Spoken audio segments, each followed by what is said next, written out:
Hello, sweet Melanie. Hi, Chad. Hey, Lori. Hey, let me put on speaker. Oh, okay. All right. We're enough with the phone. How are you guys? We're okay. How are you doing, babe? I'm doing pretty good, thanks. I was wondering, where are you guys? We're just hanging out. Hanging out? Are you in Idaho? We're near Idaho. Oh, okay. I just wanted to ask you a question, if you don't mind, Lori. Yeah, of course, honey. I want to know, you remember we talked about JJ going to Kay's house, and you told me they went there, and now he's not there? I was wondering what happened. Well, I had to move him somewhere else because of her actions. So Was she doing something? Like, was she trying to come get him or something? Or, like, trying to kidnap him? well, she said that lots of times before, but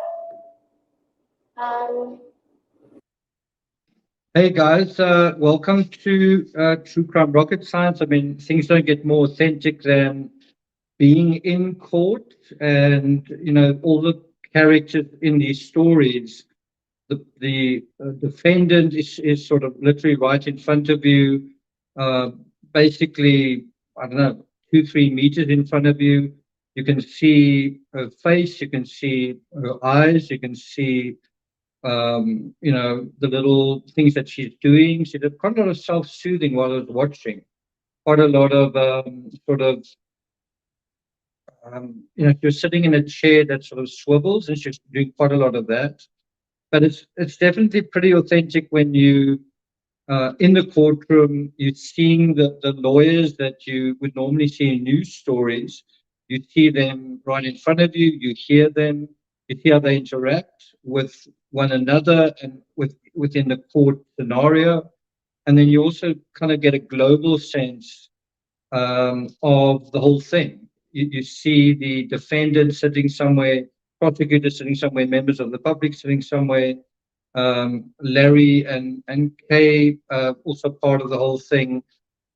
Certain journalists whose faces you recognize. You see that whole thing kind of in context. And it's obviously a cliche, but you sort of remember and realize once again that these are real people. This is not just a story, it's actually something that really happened to real people, and there are real consequences to that. And the courtroom brings it all together, or at least it's supposed to. Good to see all of you here. SM Kobolinsky, Sharon, Stephanie, good to see you as well. So I'm going to really take you through the Twitter narrative that I laid down. That is in a sense the note taking that I did, and then we're going to come back to this audio which was played in court. What's quite interesting with the audio was that in court you actually heard an extra section, which is where Melanie's voice can be heard saying, almost like to herself, as a precursor to the actual recording, saying, I'm making this recording, ... You don't hear that in the originals that came out 2 years ago. You do hear that in the courtroom. And so, you know, the question does arise, why did Melanie do this? Did she do it to cover herself? And the answer is yes. Did she do it because she had a gut feeling something was wrong? And the answer is yes.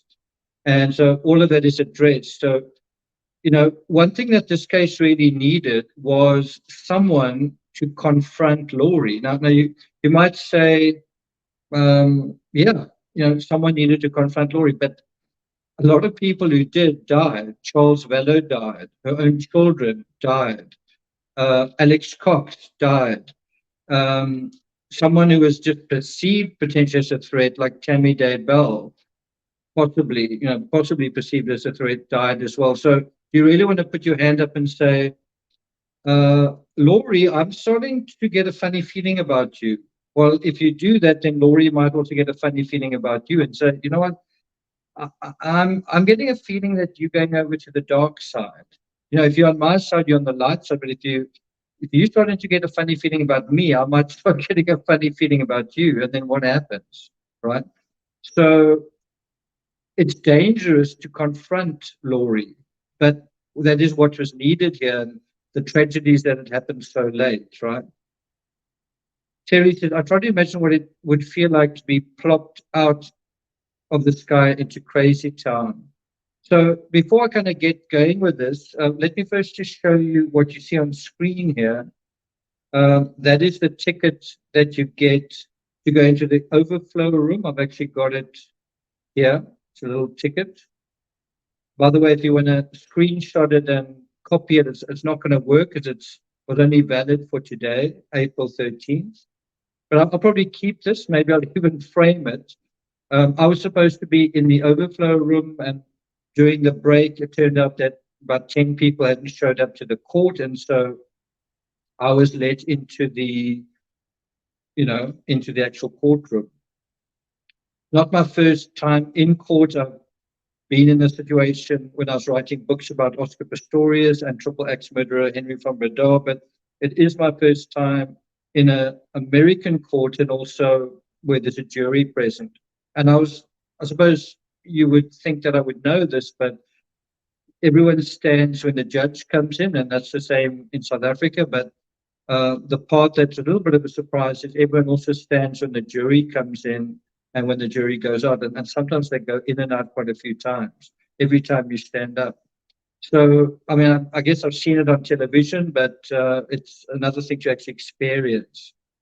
Okay, so I have gotten another one of these overflow tickets for tomorrow. So hopefully the same thing will happen. I'll go into the overflow, and then if people don't show up, we'll be able to go into court. We'll see if that does happen. But the thing that I kind of want to emphasize here is that if Laurie was a ticking time bomb, that is how she self-described herself, then, excuse me, then Melanie, who's one of the closest people to her sort of inner circle, well, then she was going to be a wrecking ball. I've asked you guys in the poll, and please vote in the poll if you haven't already, who or what is the most damaging evidence in the VALLOW case? 81% say the remains on Chad's property. But bear in mind, we're dealing with the case against Laurie VALLOW, right?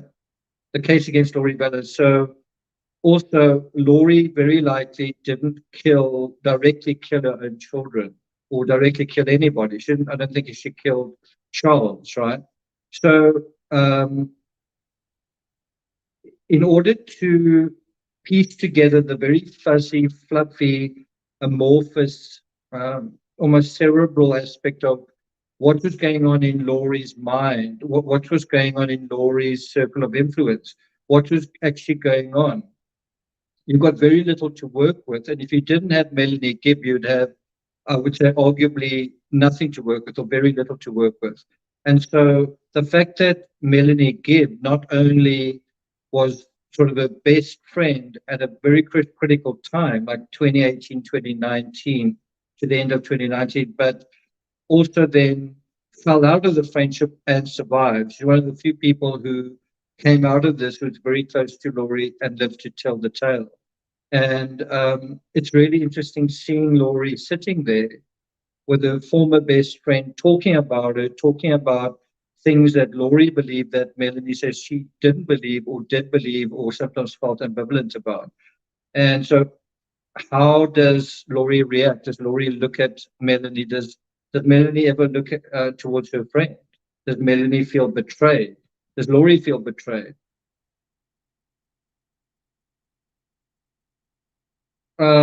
Later said, I think Laurie did kill Joe Ryan. Well, it's interesting that Laurie is charged with the murders of Tammy and JJ and Tylee, not Charles and not Joe. So officially, that's not the case. You know what I mean? Okay, so I'm going to go into the Twitter stream that I set up today. I think maybe before that, I'll just show you guys a video clip of the drive to court. Would you be interested in that? I think that's this video.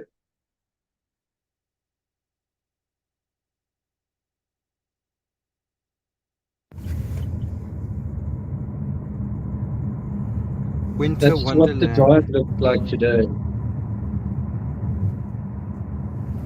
It's pretty incredible, isn't it? I mean, where I'm from, we don't really get snow, like at all. Yeah.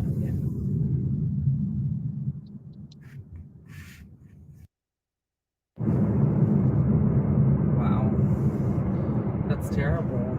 Well, I'm glad you're liking it so far. On the plus side, we do have beautiful nature and animals. So you can actually see the Capitol building over there in the distance. And I did put a picture of that on Instagram. And then the last thing I want to show you before we deal with the Twitter stream is this shot of the, I think it's, obviously a news truck. And that's the court in the background. You can see there's still a bit of snow here. It already started melting, and just cut off over there is snow on the side. There's a bit of a better idea of the snow there. Okay, and so let's kind of go into the Twitter stream. If you're not following me on Twitter, because I'll be tweeting tomorrow, head to @CrimeRocket, and I'll be tweeting under the hashtag Laurie VALLOW case. Shall I bring this up so it's a bit more visible? Okay.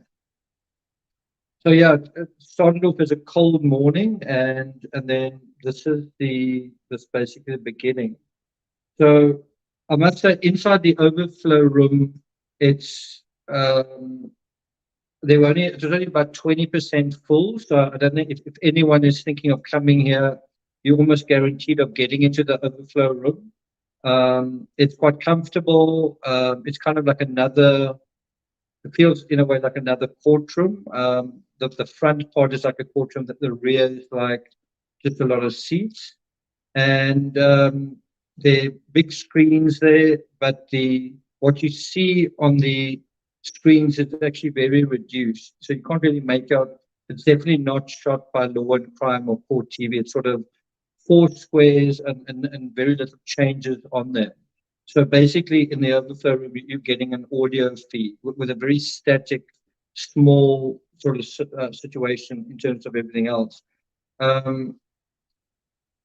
The John Pryor, Chad's lawyer, also was in the overflow room for a while, and then headed out. And then I ended up sitting right behind him in the actual courtroom when I transferred to the court. So I was sitting behind John Pryor, who's Chad's lawyer, and then John himself was kind of in pole position, literally a couple of feet away from Laurie.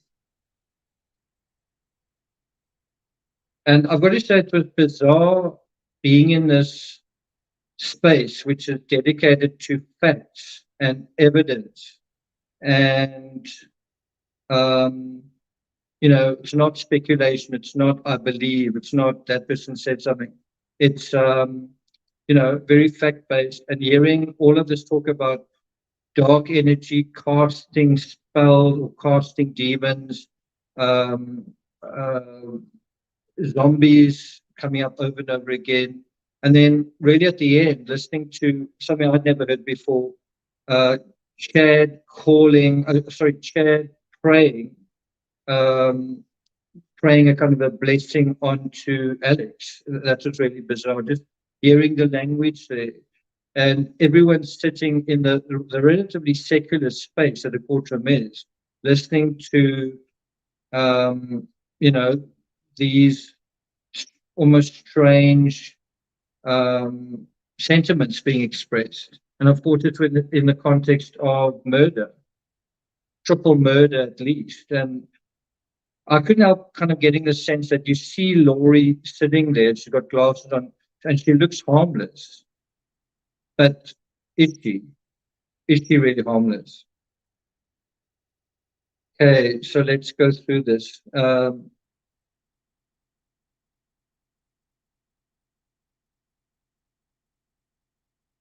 So it was quite strange. We were sitting in the overflow room, and then just like that, we heard Melanie's voice. There was no sense that Melanie, I know Nate Eaton had tweeted that a woman had been spotted with her face covered.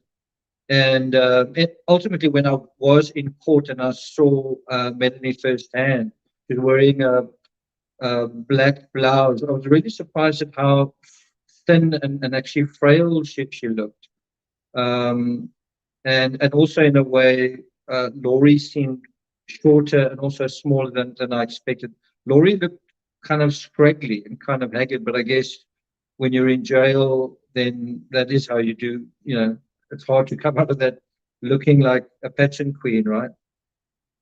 Okay, so yeah, so I'm sitting in the overflow room, the audio activates and you hear Melanie's distinctive voice answering questions from the prosecutor.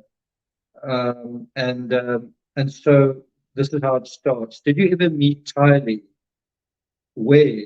At Laurie's house. Melanie describes tension between Laurie and Tylee. So Melanie actually witnesses that there's something not right going on between Laurie and her daughter, and her daughter's kind of a teenager.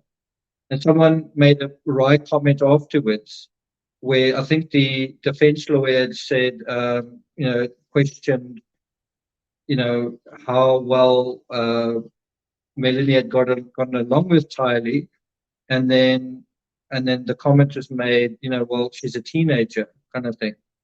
And you know that it's tough for anybody sometimes to get along with teenagers.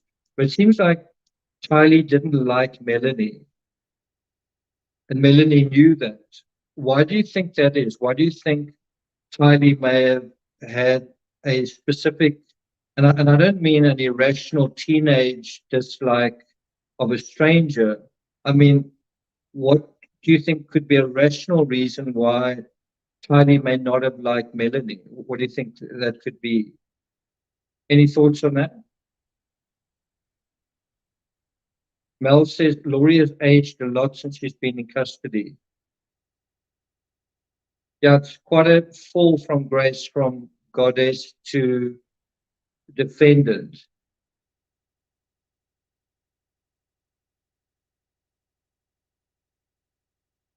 Linda says Tylee knew that Melanie was part of the problem.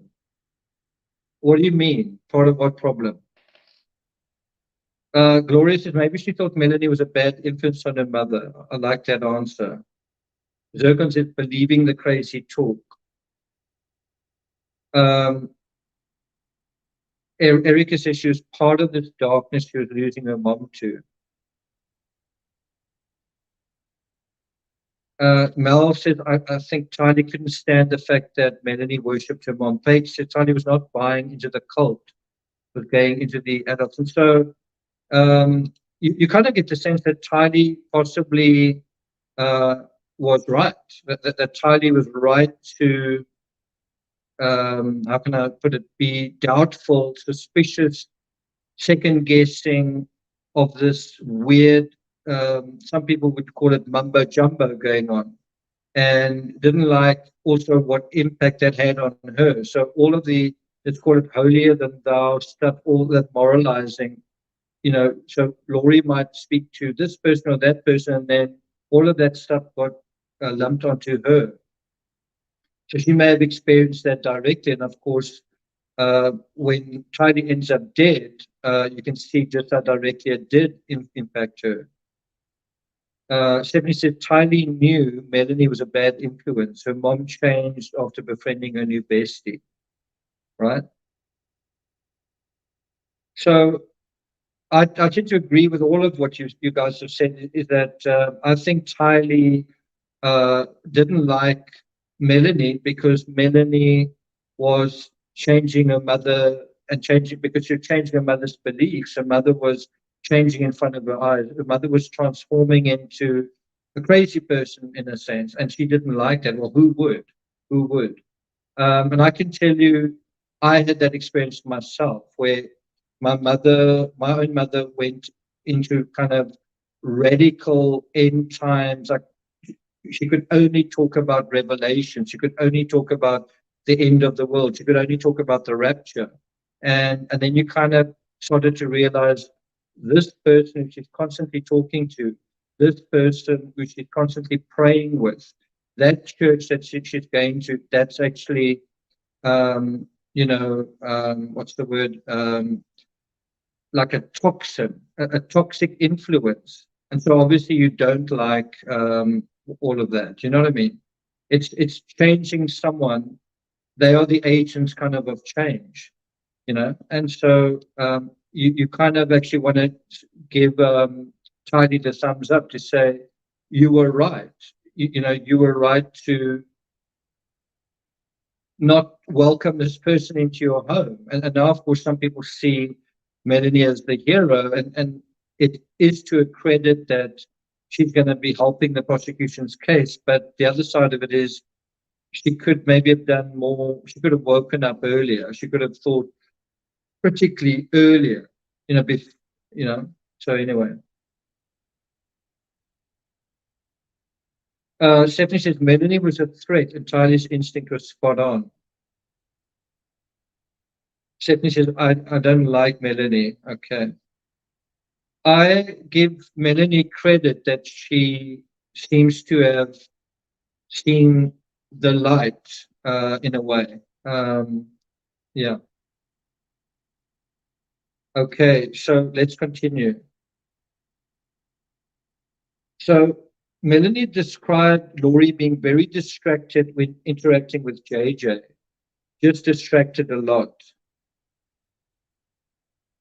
And you remember Laurie was also on Melanie's podcast, so that's another way that Laurie was not available to her own children because she's now, on social media.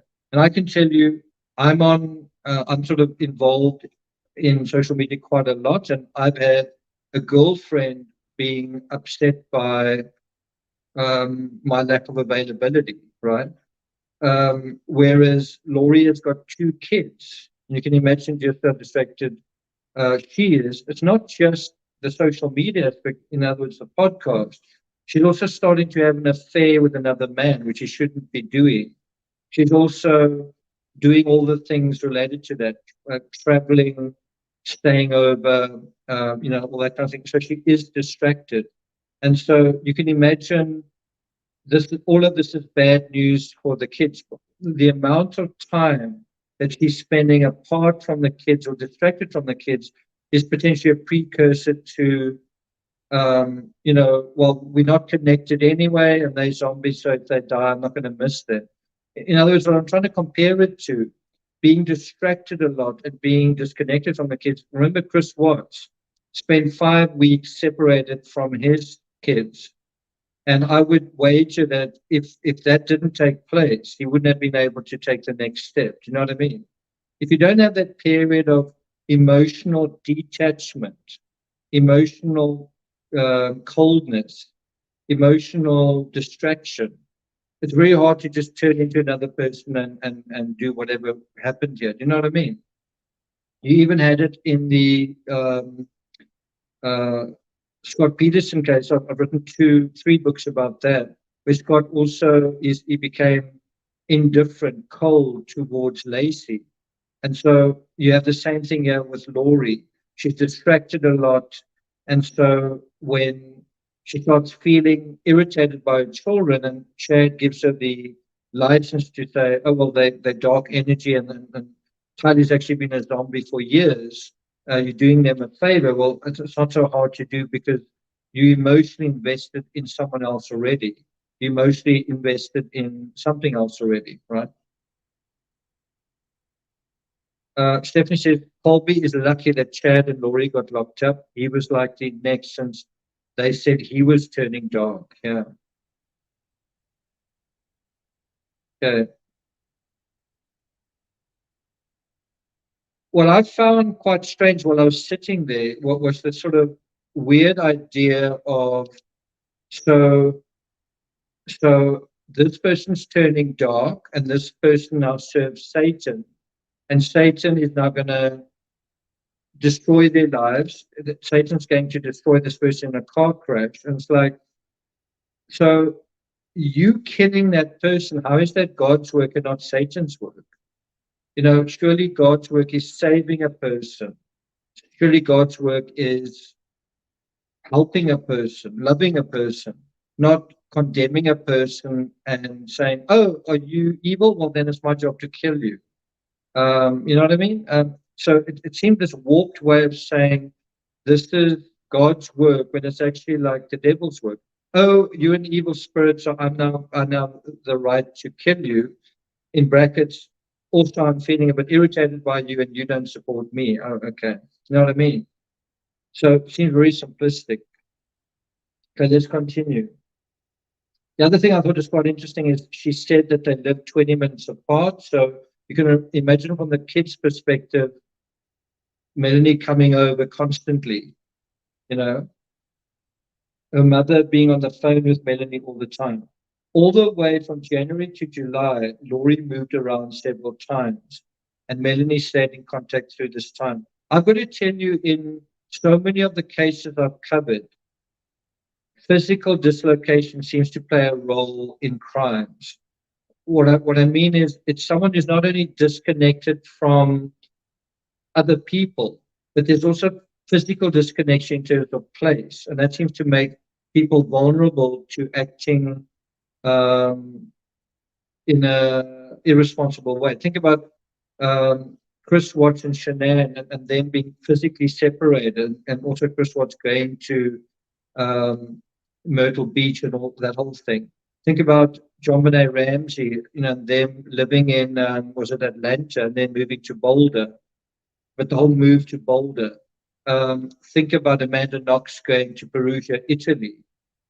Think about Oscar Pistorius, who was all over the world, but also about to go to, I think, Brazil and Manchester, and he was about to move home as well.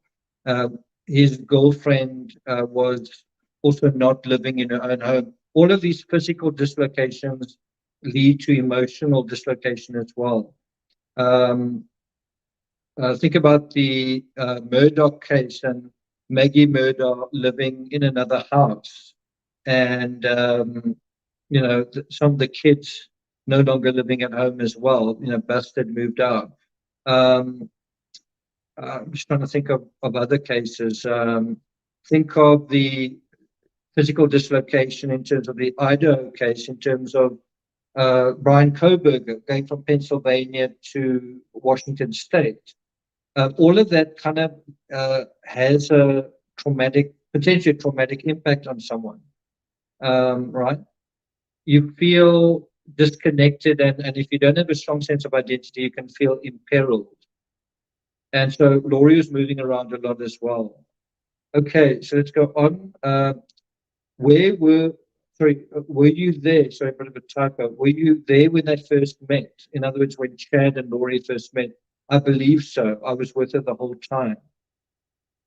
I thought it's quite interesting that Melanie couldn't remember any of the 6 women she traveled to Utah with. So if you think that Melanie's a hero, that she's telling the truth, and thank you so much, you have saved the day. It just seems bizarre that she can't remember any of these 6 women, not one of them. Seems kind of strange, you know, seems quite strange. You would also imagine some of those women would remember her, and couldn't they also testify anyway? So this is what she said, that Laurie seemed flattered by Chad.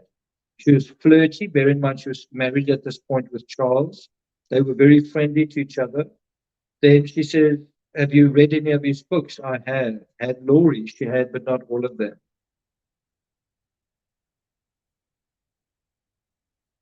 Chad expressed to her that she'd been married on previous occasions. So what's quite interesting with Chad is he will say, it's like this idea of, this is inappropriate. I shouldn't really be talking to you, I shouldn't really be doing this, I shouldn't be doing that. Don't worry, we've already done it.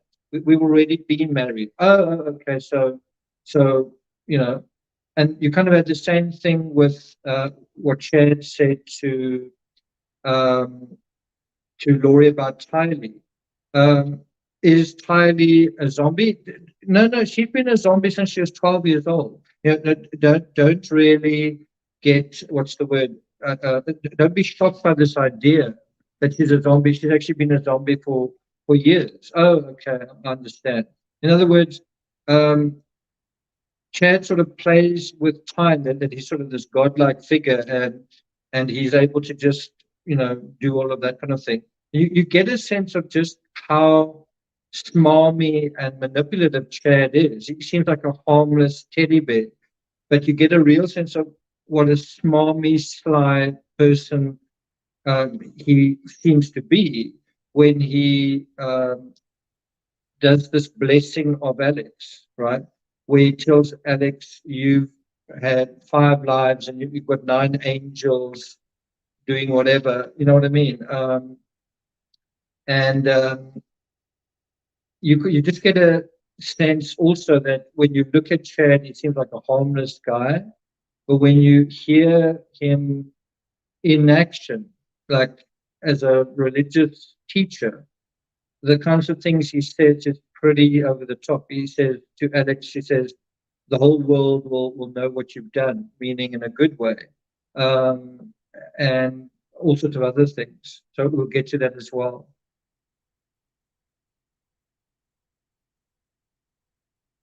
Pepper says, Melanie seems more dangerous than I thought originally. Okay.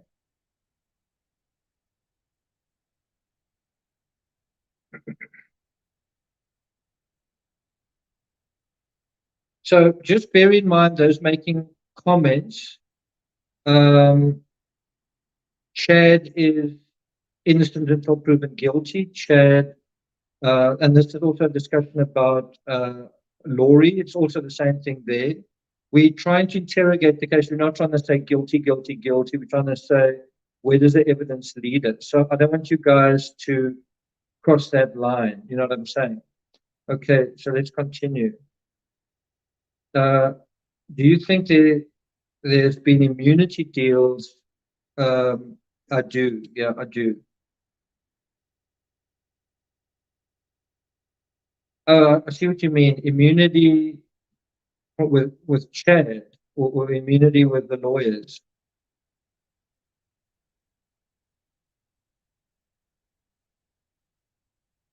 Yeah, that's right.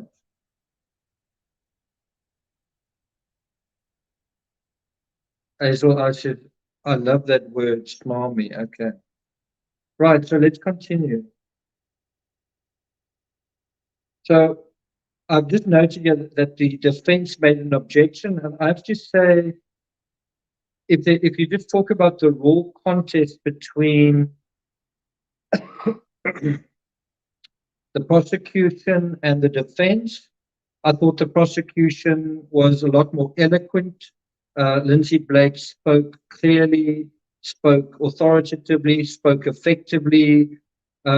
When she was challenged, she was able to argue whatever quite well as well. I thought the defense was kind of a little bit more mumbly-bumbly in a way. Often when the defense raised objections, it was overruled, not every single time, but often. You just kind of got to, and maybe it's biased from my side, but you just kind of got the impression that the prosecution was sharper and more on its toes than the defense. The defense often, they didn't object often, but often when they did object, it was overruled, and that's not a good look. If you're going to object, you want to make sure that the jury notes that you're making a good point. Right? Otherwise, it's just irritating everyone, and it's just kind of pointless. There was a couple of occasions which frankly surprised me, where I think it was on redirect that the prosecution strayed beyond the scope of the defense cross-examination, and this was brought up, I think, twice. And then you actually saw the prosecutor, told, okay, it's beyond the scope, go through about 5 pages, and then basically wrap up the redirect. Okay.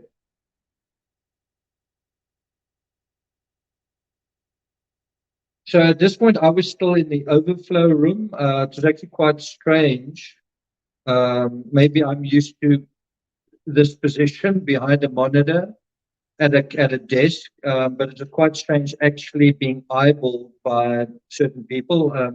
John Pryor actually looked at me a couple of times. I don't know whether he'd seen me on YouTube or whatever, but he also looked at me pointedly when I sat right behind him.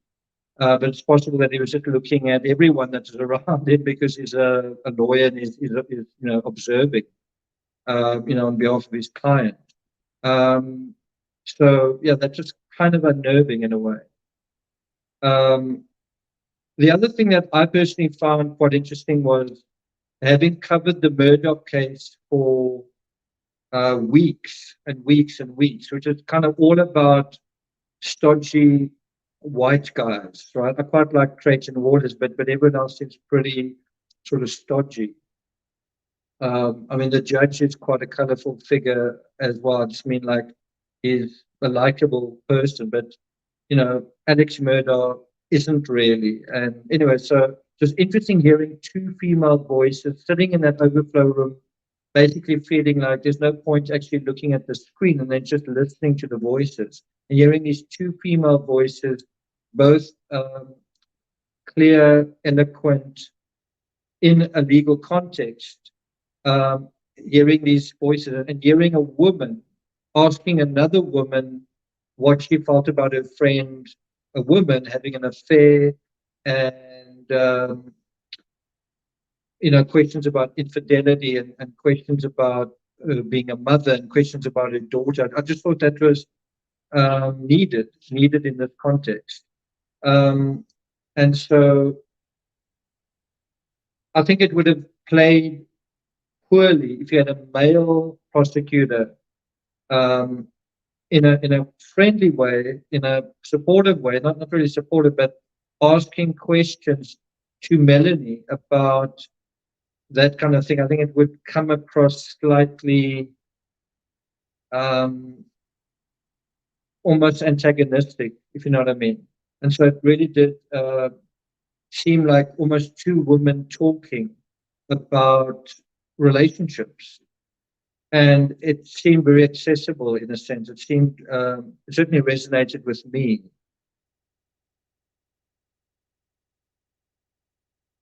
Yeah, so in terms of the jury, someone says you want to hear about the jury.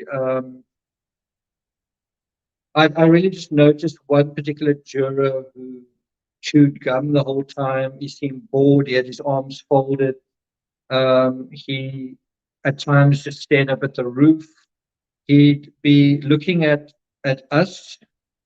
He made very little eye contact with Melanie, was right next to him in terms of where he was seated and where she was seated, testifying. And he just didn't seem to be, invested in his job, kind of thing. I was quite surprised at that. It's also hard to say that the average age is whatever, because there are some very young jurors, and then there's some pretty old jurors, and those in the middle are older and younger. But I would say there are quite a few young jurors, I would say. Yeah, he seemed pretty bored. How old was he? Probably late 20s, early 30s. And so, you see something like that and you already get kind of worried, So Melanie, so let's go back to this. Melanie appeared to be aware that both Chad and Laurie were married at the time that they met in October 2018. They met again 2 weekends later. And so in the same way that, it's quite strange, in the same way that Melanie says that she and Laurie became instant friends, like nothing, and then friends forever, which ended up being about a year. Chad and Laurie also kind of clicked immediately, and they went from not knowing one another to attracted, affectionate, and sort of in love also very, very quickly. There's no sort of warming up period. It just seemed like kind of instant. And so, anyway, they meet up 2 weekends later in Arizona. And so I've got a question. I don't know how well you guys know the Mormon faith, but is past lives biblical? Is it common to the Mormon faith? As far as I know, it's not. I mean, I know about this idea that there's life after death, but is it supposedly life before? Did you live a life before this life?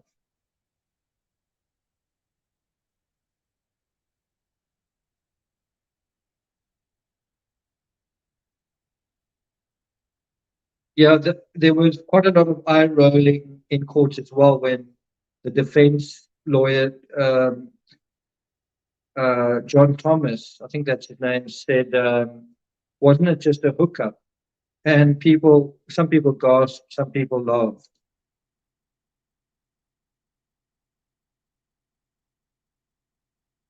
But the point of this question is just to say, if you are going to be told if you're going to be sort of misled, or you're going to be taken slightly off track, or even not slightly, very off track. In other words, if you're going to believe something that is new, and you're not going to think critically about, well, then you're going to believe literally anything. If you can sort of convince someone to take a small step into something that's just baseless, then you can convince them to take kind of any step. And I think YouTubers do that as well. The YouTuber will say, maybe there's more than one perpetrator or whatever. And then as soon as you take that step, which is there's no evidence to prove it, or there's no kind of backing to that, then that door's open, and then you can entertain any possibility, right? Yeah, that's true, but that's also true in the Christian faith. Penny says it's not easy to defend their actions. She could have left her husband. So, you have the ostensibly moral people who are moralizing to others that are just flouting their own the moral code that they're supposed to belong to. And it's quite simple. Should I be having an affair? Could I be having an affair? No, well, don't worry. We've already been married. We actually are technically married. We were married in another life, so don't worry about it. Oh, okay.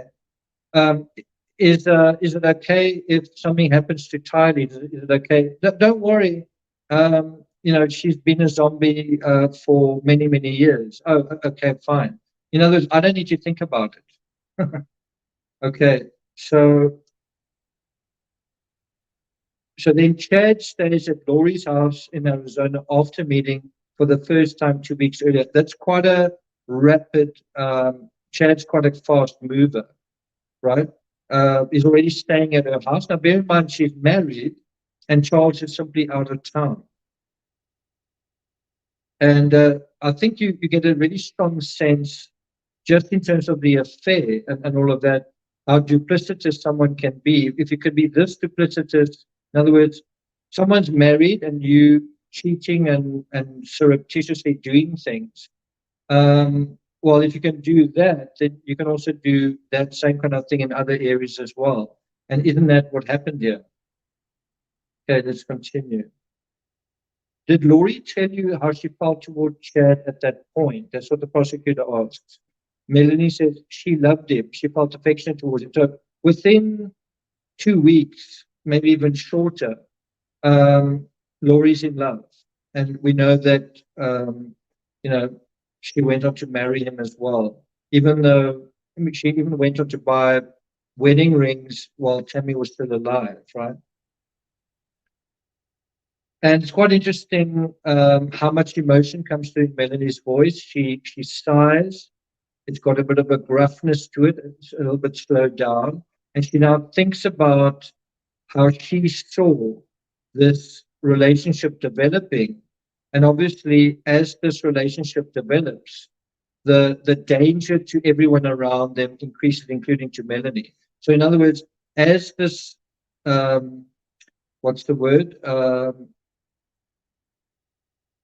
don't want to say illegal, as this sort of illicit thing takes off, suddenly that basically means all sorts of lives are going to be in danger.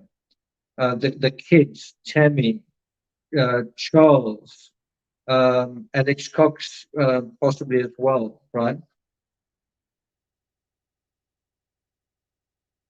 Then they spoke about the 144,000 and Laurie's divine mission. And the prosecutor says, if someone were to be the head of that 144,000, would that be a pretty significant power? And Melanie says, yes, emphatically, yes, it would be. And bear in mind, I've spoken about the motive in this case being power, right?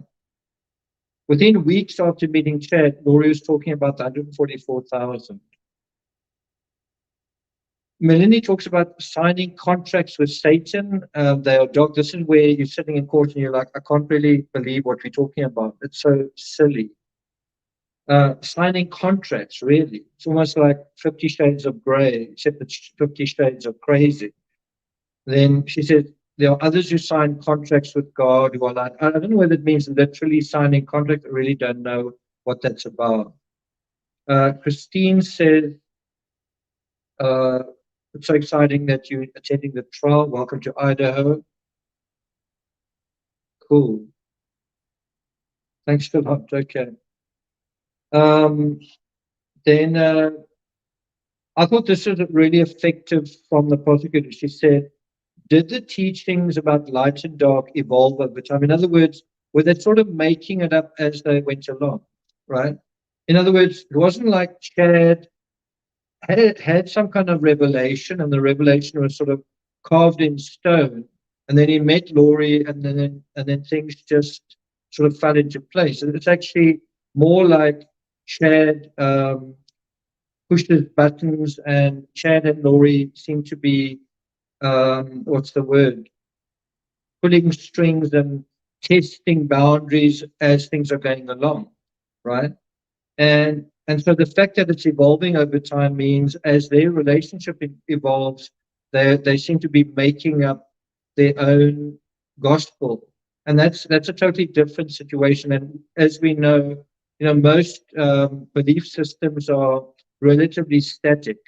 You're given a set of moral codes and whatever, and it's pretty much what it is. It doesn't kind of change into different things at the drop of a hat, and yet this was. And this is quite interesting, is that Melanie's asked, could someone switch? Could you be on the dark side and go over to the light side?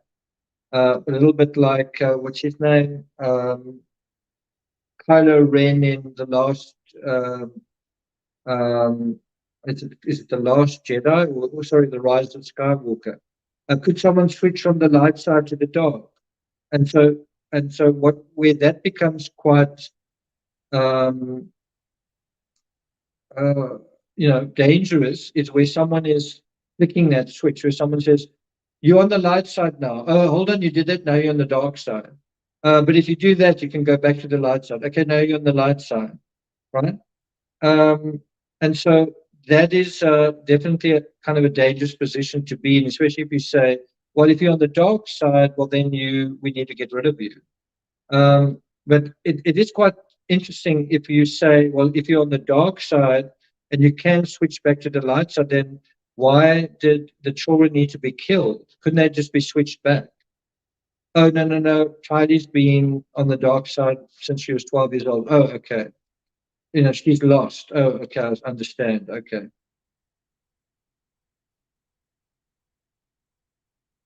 Was Brandon Boudreau part of that circle? No.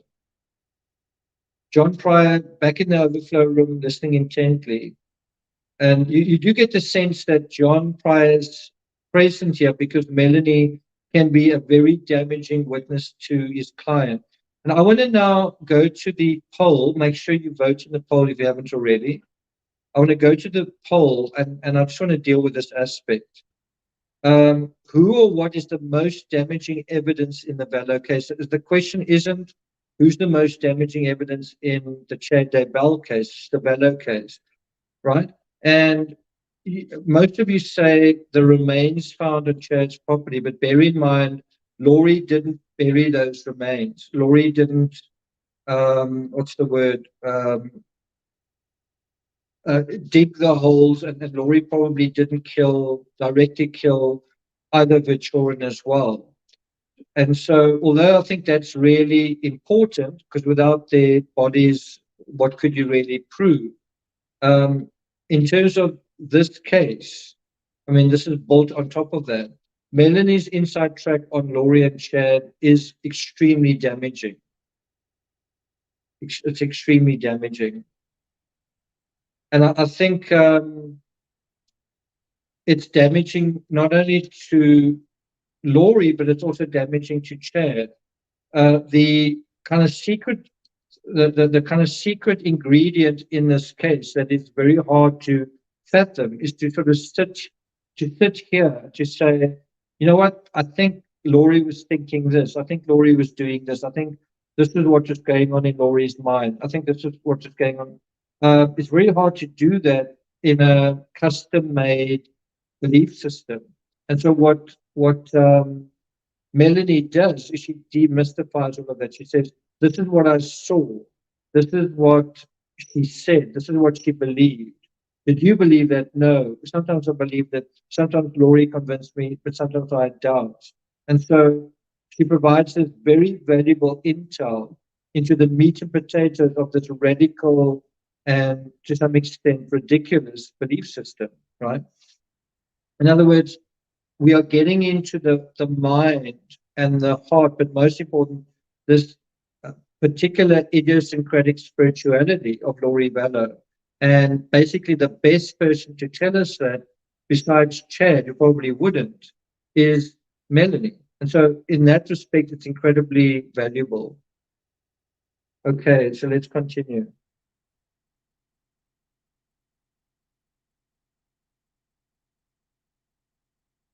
So what I also found, something that surprised me, let me just bring myself back a little. Something that surprised me was, Melanie was asked, did Laurie have visions? Laurie is supposed to be this divine figure, this goddess, this incredibly powerful person who had lived in previous times in history, right? And I think that's quite nice to hear when your life is actually pretty dull and insignificant. Oh, you know what? You were this incredible figure in history, and you kicked ass and took names, right? But the thing that I found really interesting was that Laurie doesn't have visions. Instead, she kind of has a dream. And then based on the dream, she feels, that's what either is going to happen or needs to happen. And anyone who's really emotional can have dreams. Does that mean you then make that dream come true? And I don't know whether she did have these dreams or not, or whether she's just saying she did. But she would have a dream, for example, that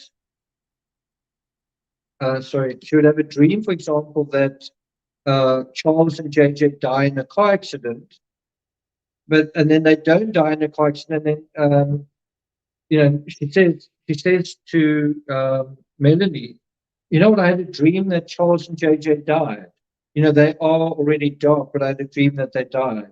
And you almost get the sense that is Laurie testing Melanie? Is she testing her with this information? How do you feel about the idea of this person dying? How do you feel about that person dying? And then she says, did you ask Laurie about that? The fact that they didn't die in an accident. Melanie says, Laurie explained that someone interfered with Satan's plan. So at this point that I kind of couldn't help thinking, so if it was Satan's plan that Charles and JJ die in an accident, and then you say, oh, they were supposed to die, but they didn't. Someone messed up your plan. Okay, so I'll make sure that they die. Well, I'll ask that person to do something. Aren't you doing Satan's work for him? Oh, Satan, you needed that person to die. They didn't. Okay, I'll help you. I couldn't help thinking, how is that? How are you God in this story? It really doesn't really make a lot of sense.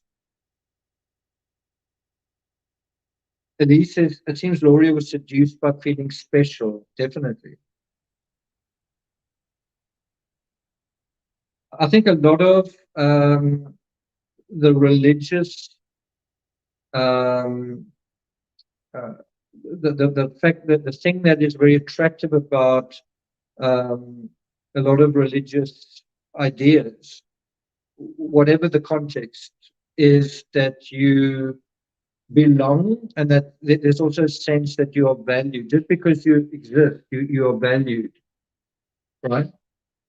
And that's in a way missing sometimes in a world that doesn't seem to really care about anything, is that you now with a community that merely the fact that you belong to this group means you are valuable, means you are loved, means you are cared for. And in a weird way, it should be like that. It should be that as a person in society, you do have some value. Was Charles the first individual that Laurie ever called dark? Yes. So, I mean, I couldn't help seeing something very profound in that Laurie's obviously having a problem with her husband, doesn't love him anymore. And so, quite simple, he's dark. And, do you want to get divorced? Do you want to have contentious custody battle? Oh, no, I had a dream that he's dead. Oh, well, maybe blah, blah, blah, right? So at this point, I was still in that overflow room, disappointed at how small the footage is, the video footage. Audio is excellent, video hard to see. And so that was the big benefit of actually going into the court, was seeing Laurie right in front of me, seeing her face. At one point, she actually looked, I don't want to say she looked right at me, but she looked right in my direction where John Pryor was, and she sort of furtively looked back at him. Didn't wave, didn't give him a hug, didn't smile at him, just seemed to quickly look at him. You kind of wonder what relationship is still going on between Chad and Laurie, and also his lawyer and their lawyer and their lawyers. Prosecutor talks about castings, and so again, it just feels a lot like Harry Potter spells.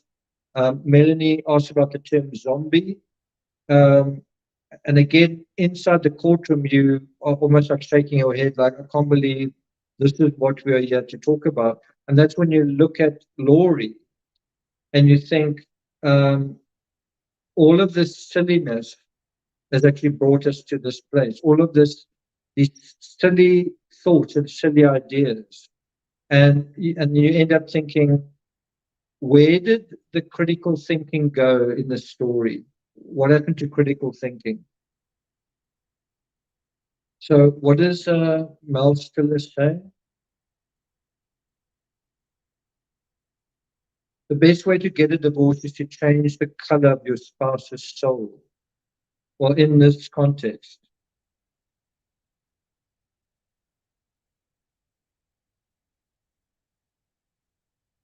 So a kind of a similar situation to Chris Watts. Why didn't you just get a divorce? It's so simple. Why didn't you just get a divorce? Because divorces are complicated, because divorces are expensive, because you may end up with very little. Because it's easier to cheat, right? Okay, so But imagine that. Imagine if every divorcee got to decide whether their spouse is good or evil. So also interesting, another brother of hers, not Alex, was also declared dark. Kay was declared dark. JJ was declared dark. So if you think about it, in a way, you think, wow, Laurie is like this divine figure. But it seems like all the people that she needs to declare dark are kind of people close to her. What about someone in Australia? What about someone who is doing weird things in Kentucky? What about, so why is her godly work all restricted to people that she knows? You know, literally relatives. It's Charles. It's another brother that it doesn't seem supportive of her. It's Colby who's having a change of heart as well. It's Kay on her case about JJ. It's JJ as well. You know, why is that the case? So are you only a God in terms of your family? What about people you don't know? So that is kind of what makes this whole thing quite ridiculous. So the prosecutor is covering very tricky content in a clever, clean, systematic way. So instead of having some kind of expert on the Mormon faith describing this system, and maybe we will still see that, you actually have Melanie demystifying it for us. You have Melanie kind of teaching us what Laurie and Chad thought and believed, and to some extent she believed, and what she didn't believe. Did she ever tell you when JJ was taken over by an evil spirit? And that happened in September 2019. That is a very big moment. That in September 2019, Laurie says to Melanie, you know what? JJ's gone dark. And guess what happens in September 2019? JJ disappears. And when he's later seen, is wrapped in duct tape, his face is grey, and everyone is shocked in court. And Laurie won't even look at his face. Melanie stayed at Laurie's house on the 9th or 10th of July. After she left, she was told Alex was coming the next day. Do you know that that was the night before Charles died? Melanie, right. So can you see how close Melanie is to this trail of damaged lives? Melanie's literally in the house at the scene of a murder hours before it is committed, right? Melanie explains what Laurie told her about Charles's death. Did Laurie tell you she witnessed the shooting? I don't think so. Did she witness the altercation? Yes. Now, something that was a big moment in trial today was the detective Duncan basically saying that it looks like Charles VALLOW was shot, and then shot once, and then he fell on the ground, and then he stood over him. Looks like Alex Cox stood over him and shot him from above while he was lying on the ground, because a bullet went through him and into the floor. So in other words, the only way that you could have that wound, that indentation in the wood of the floor, is if we shot directly down, right? And so you don't get a sense that that was self-defense. If someone's lying on the ground already shot, and then someone stands over them and shoots them a second time, it's definitely not self-defense. Okay, so let's go on to this.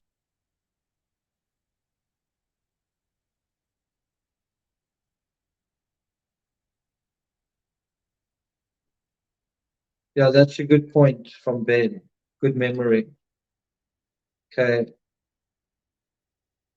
Did you see Chad and Laurie together after Charles's death? Yes. How were they together? They seemed very happy. And so, it's the same, that this is really giving you a sense of what a callous person Laurie is, and for that matter, Chad as well, that someone dies and there's no sense of gravitas. You know, if even if Laurie had nothing to do with Charles's death, wasn't there a pool party sort of immediately following his death? I seem to remember something like that. But anyway, you know, and so you have that repeated when Tammy dies. Well, Chad, next time you see Chad, he's in Hawaii, all smiles at his sort of honeymoon with his beautiful new bride. You know, it just shows a very callous kind of approach, right? And it's a question that I'm asking. I don't know if it's necessarily like that, but did you kind of get a sense of schizophrenia that you have this reality, then you have that reality. You have this reality, and you have that reality. You in this emotional place, and then when something happens, it doesn't have any kind of impact on you that is what you'd expect, right? Do you know what I mean? They're saying seems something schizophrenic about this belief system that you tune out of it when it suits you, and you tune into it when it suits you. You use it for your benefit, and when you don't need it, you don't need it. You know, it's like a selective reality that feels schizophrenic. Do you agree with that? Okay, so I think just to kind of break up the monotony of my voice, I'm just going to play a little bit more of that call from Melanie to Chad and Laurie. Okay, when I asked Chad the other day, I was like, hey, where is JJ? And he said, for my security, he didn't want me to know. So is there a reason I should be in danger to know where he is? No, it's nobody. It's his danger. It's the danger that there's people after me. Okay. So if you knew, that puts you in a danger. Well, just in a bad position. Yeah, bad position. Everybody, if they don't know anything, then they don't have to say they know. Right, so you're just worried. Okay. I'm just to keep him protected and keep you protected. And keep everybody else protected. I appreciate that.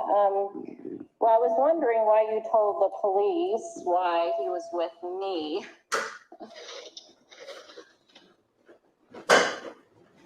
I just needed to have somebody so I wouldn't have to tell them where he really was, because they were going to tell Kay where he is. Oh, yeah. So do you think it's like your family, or, like your family, your dad, or, those people? Family, well, not my whole family, but as you know, most of my family is working against me and with her, basically. Yeah. Is JJ safe? He is safe and happy.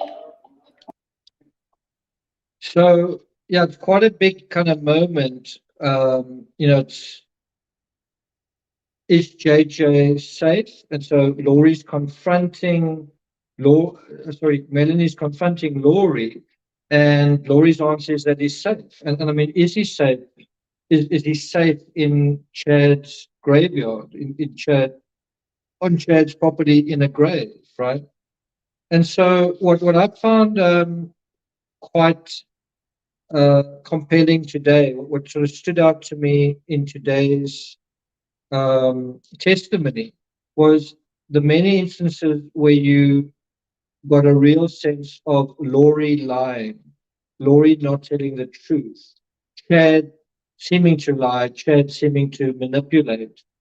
And that's quite important. It's quite important to show that going on. And the fact that both doing it, this is a rare call where you've got Chad and Laurie on one side and Melanie on the other, and then they both sort of, is the word conspiring, they're both giving a particular version to Melanie. And it's quite interesting also, I was talking about schizophrenic. It's quite interesting how this phone conversation starts off with, hi, how are you? And I think Chad calls Melanie sweet darling or whatever, and Laurie calls her babe. And then just like this, the conversation changes. Just like that. And, Melanie kind of gets to the point as well. And the whole thing devolves. I mean, it's a fascinating portrait, just this conversation of the dynamic. You can kind of just look at it on its own and get a sense of the dynamic between these three people. Penny asked, do you think the kids figured out it was murder? They were not too young. I think Tylee was in the best position to be upset about it, to be a problem. I mean, she was already, in a way, a problem. Also, bear in mind, she was, in a way, Charles was her father. Charles wasn't her father, but Charles was effectively, her father. And Charles had actually given her that Jeep. And so you can imagine that she wasn't terribly, she was, must have been devastated that he was dead. And, was she going to be a problem down the line? Very likely. Very likely.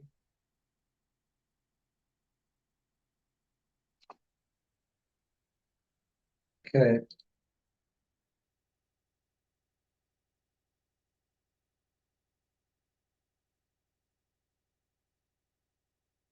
So it was, I think, what was the previous thing? Anyway, at this point, John Pryor started taking notes. The prosecutor was saying that Laurie and Chad argued over his phone, or at least that was Laurie's premise. You think that is actually what happened? Do you think that there was actually an argument? Or do you think it was just out of the blue, he must be killed? Do you think there was actually an argument, or do you think it was just, a premeditated thing? So Tam is saying, do you think there was an argument between Chad and Tammy that led to Tammy's death? Do you think there was an argument between someone and JJ and that led to his death? Or was it literally, from the victim's perspective, just out of the blue, someone that they trust comes out and kills them? And that is something that is particularly distressing about this, that you almost have someone simply making up their mind that you're not with me, you're against me, so you should die, right? The fact that you don't support me, the fact that you're not on my side means that you need to be gotten rid of. It's pretty extreme.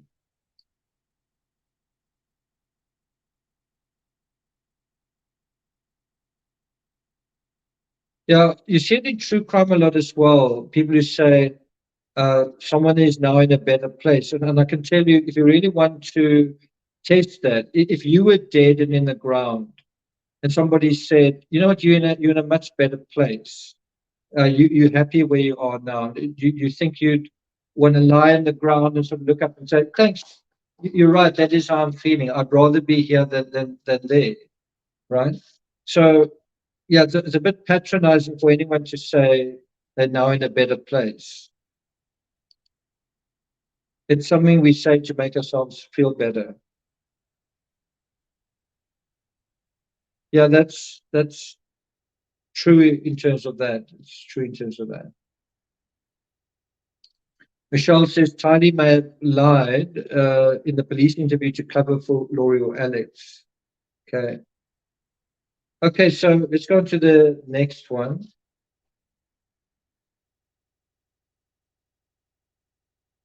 The defense objects only for the second time in the past hour. Did Laurie ever admit they were engaged in an affair? She said they were intimate. Did she feel this was okay? Yes, she said she had previously been married to Chad. It's okay if we're intimate. We've been intimate many times before. Oh, okay, let's get intimate. Did she ever indicate a desire to quit caring for JJ? This I found quite shocking. Yes, she did. What did she do? She indicated that she would ask Kay to look after JJ from then on. And that was part of her kind of alibi, that where's JJ? Kay is looking after her. But then later it would be, where's JJ? Kay's looking after her. No, Kay's not looking after her. Oh, no, Melanie's looking after her. Then the police call Melanie, and that's why Melanie called Laurie. Why did you say I was looking after JJ? Right? And so I think Melanie was concerned that at some point, if if Laurie has told the police that Melanie was looking after JJ, and that's sort of on record, and then they can never find JJ.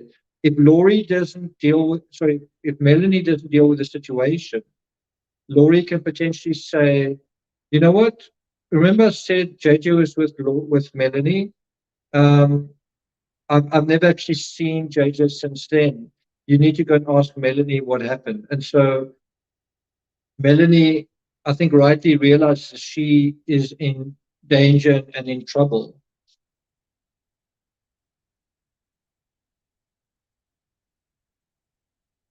Okay. By the way, there's some posters going on with Artemis 2. I actually plan to be back in America when the Artemis 2 rocket launches in November next year. Just on that topic very quickly, it was quite interesting in court meeting Lois, who lives in this area. She kind of got into true crime because of true crime cases coming to Idaho. If you think about it, there have been 3 true crime cases: Gabby Petito, the student murders in Moscow, and then also this one, the Laurie VALLOW case. And anyway, she said she'd been following my channel, and then I also spoke to someone else who's been following another channel, someone a lot younger, and I think you can maybe guess what that channel is. So it was actually quite interesting chatting to some of the folks, the members of the public who have their own interests. And in fact, even my Uber driver was a big true crime buff, so who brought me home after the trial. I was also pretty interested in it. She was telling me how her boyfriend was saying why women especially like true crime, and this idea that they have gut feelings that they sometimes ignore, and the true crime shows that you must sometimes not ignore those gut feelings, right? So at this point, I still wasn't in the courtroom, and so I was relying on Nate's coverage. And so he says here that Laurie is frantically taking notes. And yeah, it did seem that Laurie was concerned about Melanie's version of events. After Tylee disappeared, Melanie visited Laurie in Idaho. At this point, Charles had been dead for several months. Laurie told Melanie at this point that JJ had turned dark and had said, "I love Satan." Do you believe that? Do you believe JJ had said, "Mom, I love Satan"? Oh, okay, there we go. Again, can you see just how simplistic this whole thing is? It's really simplistic. Was this the first time Laurie had described someone changing or going dark? No. Did you notice any changes in JJ? No. So it's almost like Laurie randomly decides, JJ, your time's up. Because Melanie doesn't notice any real change. She said, what did you notice? He seemed to be a typical 7-year-old autistic kid. And the defense would take her to task on that. They would say, well, do you know any autistic people? Do you know that there's a spectrum? Do you know what typical actually is? Melanie left on September 23rd. She says, Chad, this I found really interesting. Chad was there, and at one point disciplined JJ. Chad took JJ upstairs. JJ's neck was red afterwards, and when asked about it, Chad said that he'd scratched his neck. Again, one wonders what that's all about. Did Laurie ever indicate the significance of the date of the 22nd? Yes. then she remembers the last time she saw JJ, Alex took him upstairs. She never saw him again, and there was no sign of him after that day. Can you see how you get a sense that Laurie's not very hands-on? You keep hearing about someone else dealing with JJ. And ultimately, look at what happened to JJ. Now they talk about life insurance.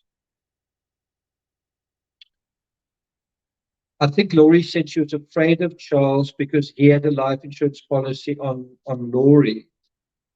And that's that whole Darvo thing. What is it? Deny, attack, reverse victim, that whole thing.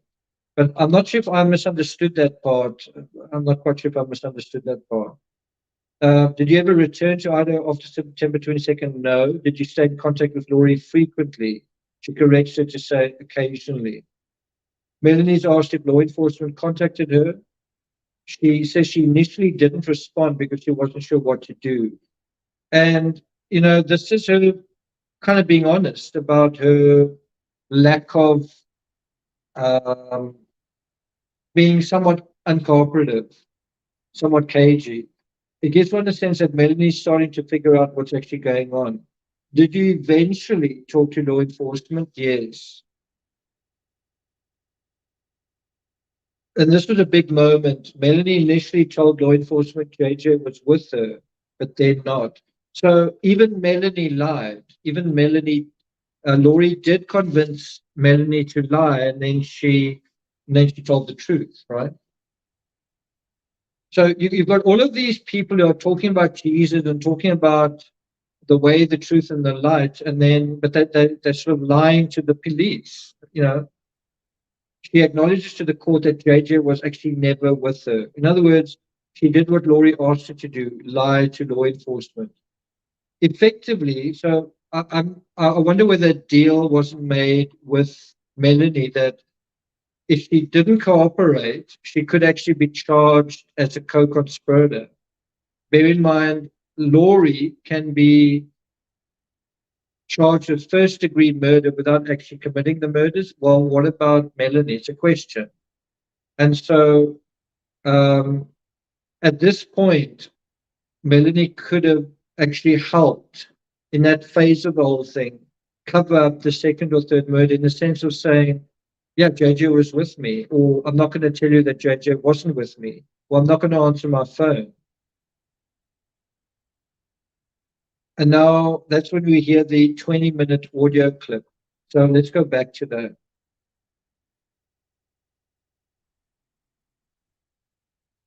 Okay, well, that's good to hear. Thanks, Karina. Are you afraid of anything? Like, are you afraid to tell me that you're just afraid that that I could be in danger? Like like I don't, like if I knew, like how could that hurt me? I don't understand how that could hurt me if I knew where he was. Well, I'm just not telling anybody so that nobody has to say where he is or get questioned to where he is, so I can keep him as safe as possible. Yeah. Okay, I hope that he's okay. I hope you guys are okay. I did have a question that I asked Al at one point, your brother, if I wanted to know, like where he was, and he said I did not want to know, and that he could not be found. So what does that mean? I don't know why he would say that, but it's the same story. Like I don't even want Al to know. I don't want anybody to know, so that nobody has to be worried about it. I mean, nobody has to be questioned about it, so he can be safe. Yeah. So are you? How long are you gonna be away for? Like, are you ever gonna be able to come out and come back to society again, or are you gonna keep, come back? What does that look like? I will do whatever the Lord needs me to do every day, so Okay. I just wondered if I was ever going to see you again. Absolutely, you will. Okay, so Yeah. So maybe when they're done chasing you, you'll be able to come out of JJ will come out again, or? Yeah, I mean, it's a ridiculous thing for them to be working with Kay to find me. There's nothing that's gone on that's, you know what I'm saying? Like, they're working with her in some dark capacity. The police are working with her in some dark capacity. There's no reason for them to be after me in the first place. Yeah, has she threatened you at all? Yes, lots of times. Oh boy, like what did she say? Well, it's in emails and everything. So like she said she was going to come take him, or she was. There's a lot of things. Yeah. Nelly. I know it sounds. So yeah, you actually have a scenario where Laurie is sort of claiming to feel scared and threatened by a grandmother, by Kay. You actually saw Kay rolling her eyes. I mean, it's like this idea that someone sending you an email is going to reduce you to this quivering wreck and you would need to go into hiding, right? You know, it really beggars belief. Like, you've got to be an idiot to see that as kind of sensible, and it kind of makes you wonder, was her brother Alex idiotic? Because he seemed to be capable of believing anything Laurie told him. Whereas Melanie, to her credit, eventually started seeing through it. Anyway, let's continue. We'll come back to this audio, but this is what is now covered in the next bit. The audio is played, and then what happens. So this is what was not. If you weren't sitting in court, you wouldn't really know this. Melanie actually recorded herself calling Chad, but she actually says prior to the call, "I'm making this recording." So the other thing is that you kind of think, is this like Amber Frey, where law enforcement asked Amber Frey to try and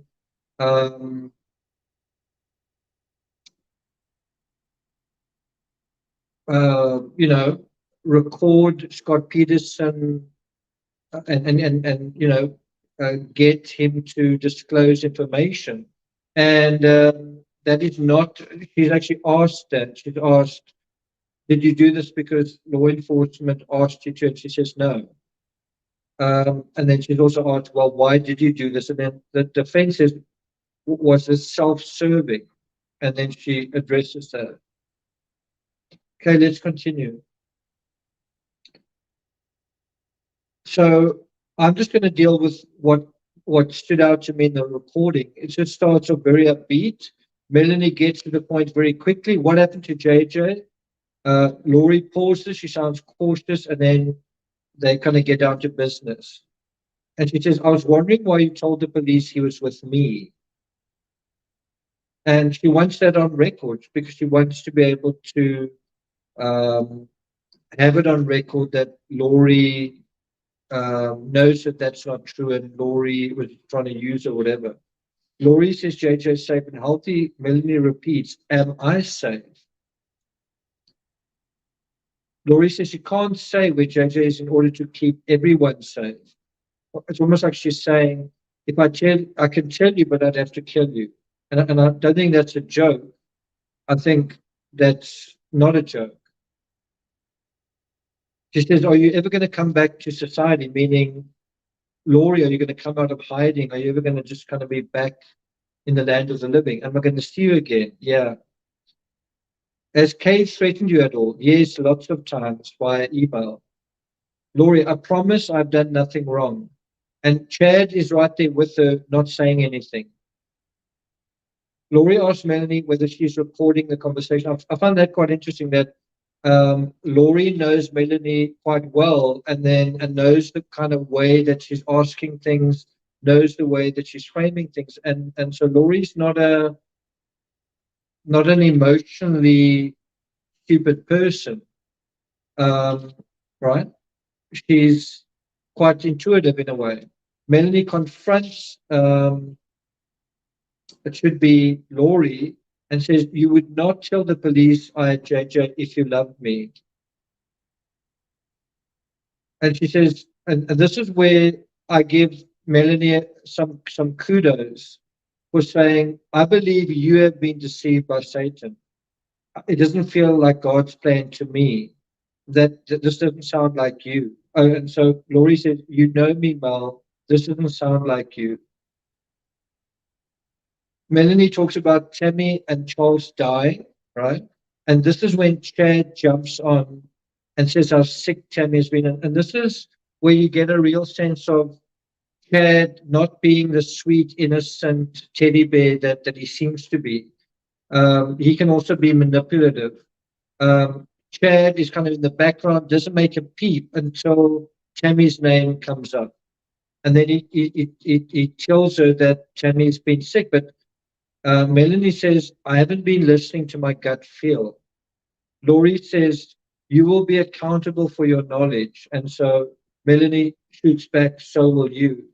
And there was a really interesting moment later on in the trial day when I was actually sitting in the courtroom where, on redirect, I believe, where the prosecutor said, what do you think Laurie meant by you will be accountable for your knowledge? Well, let me first ask you guys, what do you think Laurie meant by those words? You will be accountable for your knowledge. I'm going to put that in chat. What do you think was meant by that? What do you think Laurie meant by that?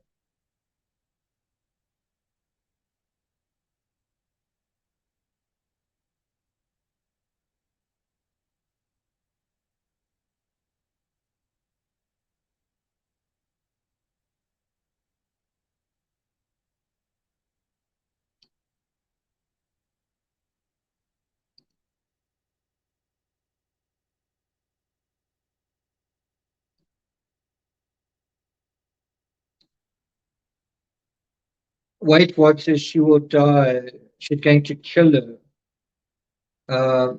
Yeah, zombie treatment. Estelle, good to see you here. Paige says it's a veiled threat. Now, the interesting thing is, I saw that and I heard that and I thought, this is Laurie's way of saying, watch it, watch out. You carry on down this path and you are going to be accountable. The things you know, be very careful. And Melanie doesn't seem to be at all phased. She said, so will you. And the interesting thing is, even in court, when Melanie was asked today in court, and Melanie was asked, she said, when she was asked, what do you think that meant? Melanie said, Laurie would be accountable to God for what she knew. And right. And I thought, I don't actually think that's what that's what Laurie meant. Do you agree? I don't actually think that is what Laurie meant by that.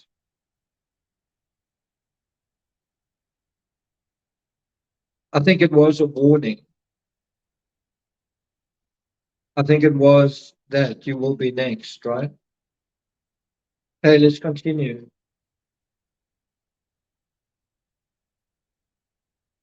So much for Melanie's gut feel. Despite the fact that she's got a gut feel, I don't think she quite gets the message about being told you will be accountable for your knowledge.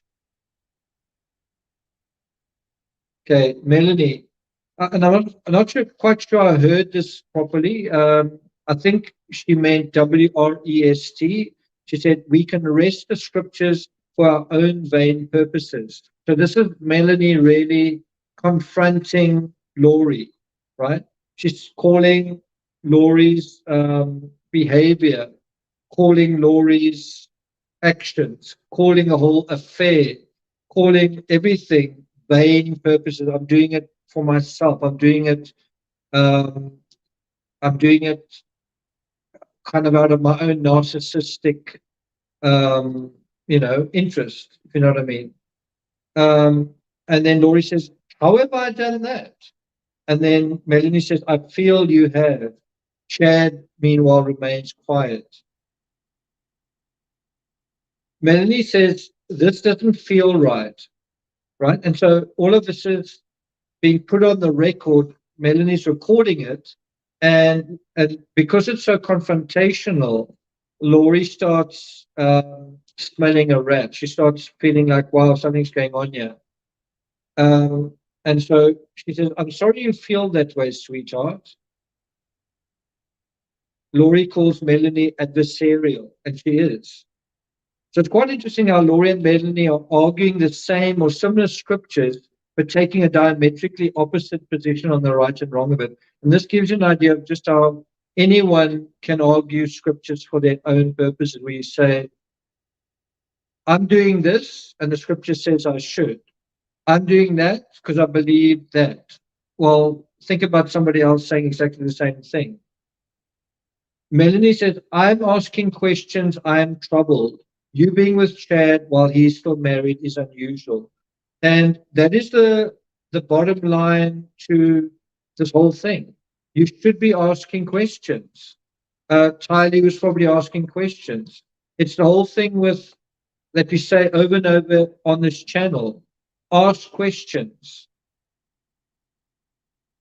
Be curious, even when you know kind of the basics of a situation. Keep asking questions. Don't be told simple things with simple explanations. Brian Koberger is a serial killer. Brian Kober is insert label. Ask questions. In your own life, ask questions. If you're troubled, ask questions. Thanks a lot, Penny. I appreciate it. Okay. So at this point, court took a 20-minute recess, and that is when it was announced that there were a lot of no-shows, and then I was invited to go into the court. They sort of read out a whole bunch of names, and I was like, I can't believe my luck. They're not going to read out my name, even though they've gone through so many. And then, like, my name was like one of the last, probably the last name that's actually called. Melanie Gibb is definitely by far the most damaging witness to both Laurie and Chad. She's an insider. In that audio, you actually hear her confronting them, but within their own context, within their own language, within their own psychology. She's one of the few who escaped a deadly inner circle. Good for her, but we wish she saw the light earlier. And so I said that the defense cross will be interesting. Were you dishonest? Another thing that they would focus on is how close were you and Laurie really? How long did you know her? Were you really an insider? So let's go back to the audio. Sounds like it. I'm just worried for you guys because, he's missing, and, I know exactly where he is. He's perfectly fine and happy. Okay, well, I hope so. I had a scripture I wanted to share with you, if you don't mind. I'd love it. I was thinking about some of the things you guys have gone through, and I saw the scripture today, and I want you to Let me ask you a question about a scripture. Okay, so did Alma turn himself into King Noah, or what was he required to do? Well, King Noah was incredibly wicked. Yes. And so he fled his evil ways, which was adultery and living riotously and breaking all the commandments. Right. So what was he required to do, Alma? He had to go and flee so that he would be safe, and then help other people realize how jacked up the system was and the government was. What about Moroni? What was he required to do at the end? To carry on those plates and bury them. That was his responsibility. What did he do to do that? What did he have to do to do that? Did he hide? He had to hide because they were so. Everybody's killing everybody in this. Okay, do you hear that? Everyone's killing everybody. So I'm going to come back to this audio, but one thing that I didn't know, I don't know whether you guys know this, but David is a David Warwick. His name comes up quite often, that Chad and Laurie were doing something. Alex was there. David was also there. Chad and Laurie were doing something. Alex, this, David was also there. And David was Melanie's boyfriend. And I think the defense asked, where is he now? You know, like, was he a fling or whatever? And as far as I understood, Melanie's married to David today. So I don't know if you guys knew that. Did you know that Melanie did end up marrying David, who was a guy that she was seeing during this whole process? Okay, so let's continue.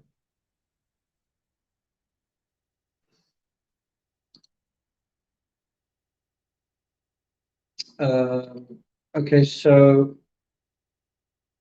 at this point, I moved to the courtroom. It was quite a dramatic and weird moment because, to be honest, I was sitting in the overflow room. Let me just bring myself back on. So just give me about 2 or 3 minutes just to deal with this personal thing.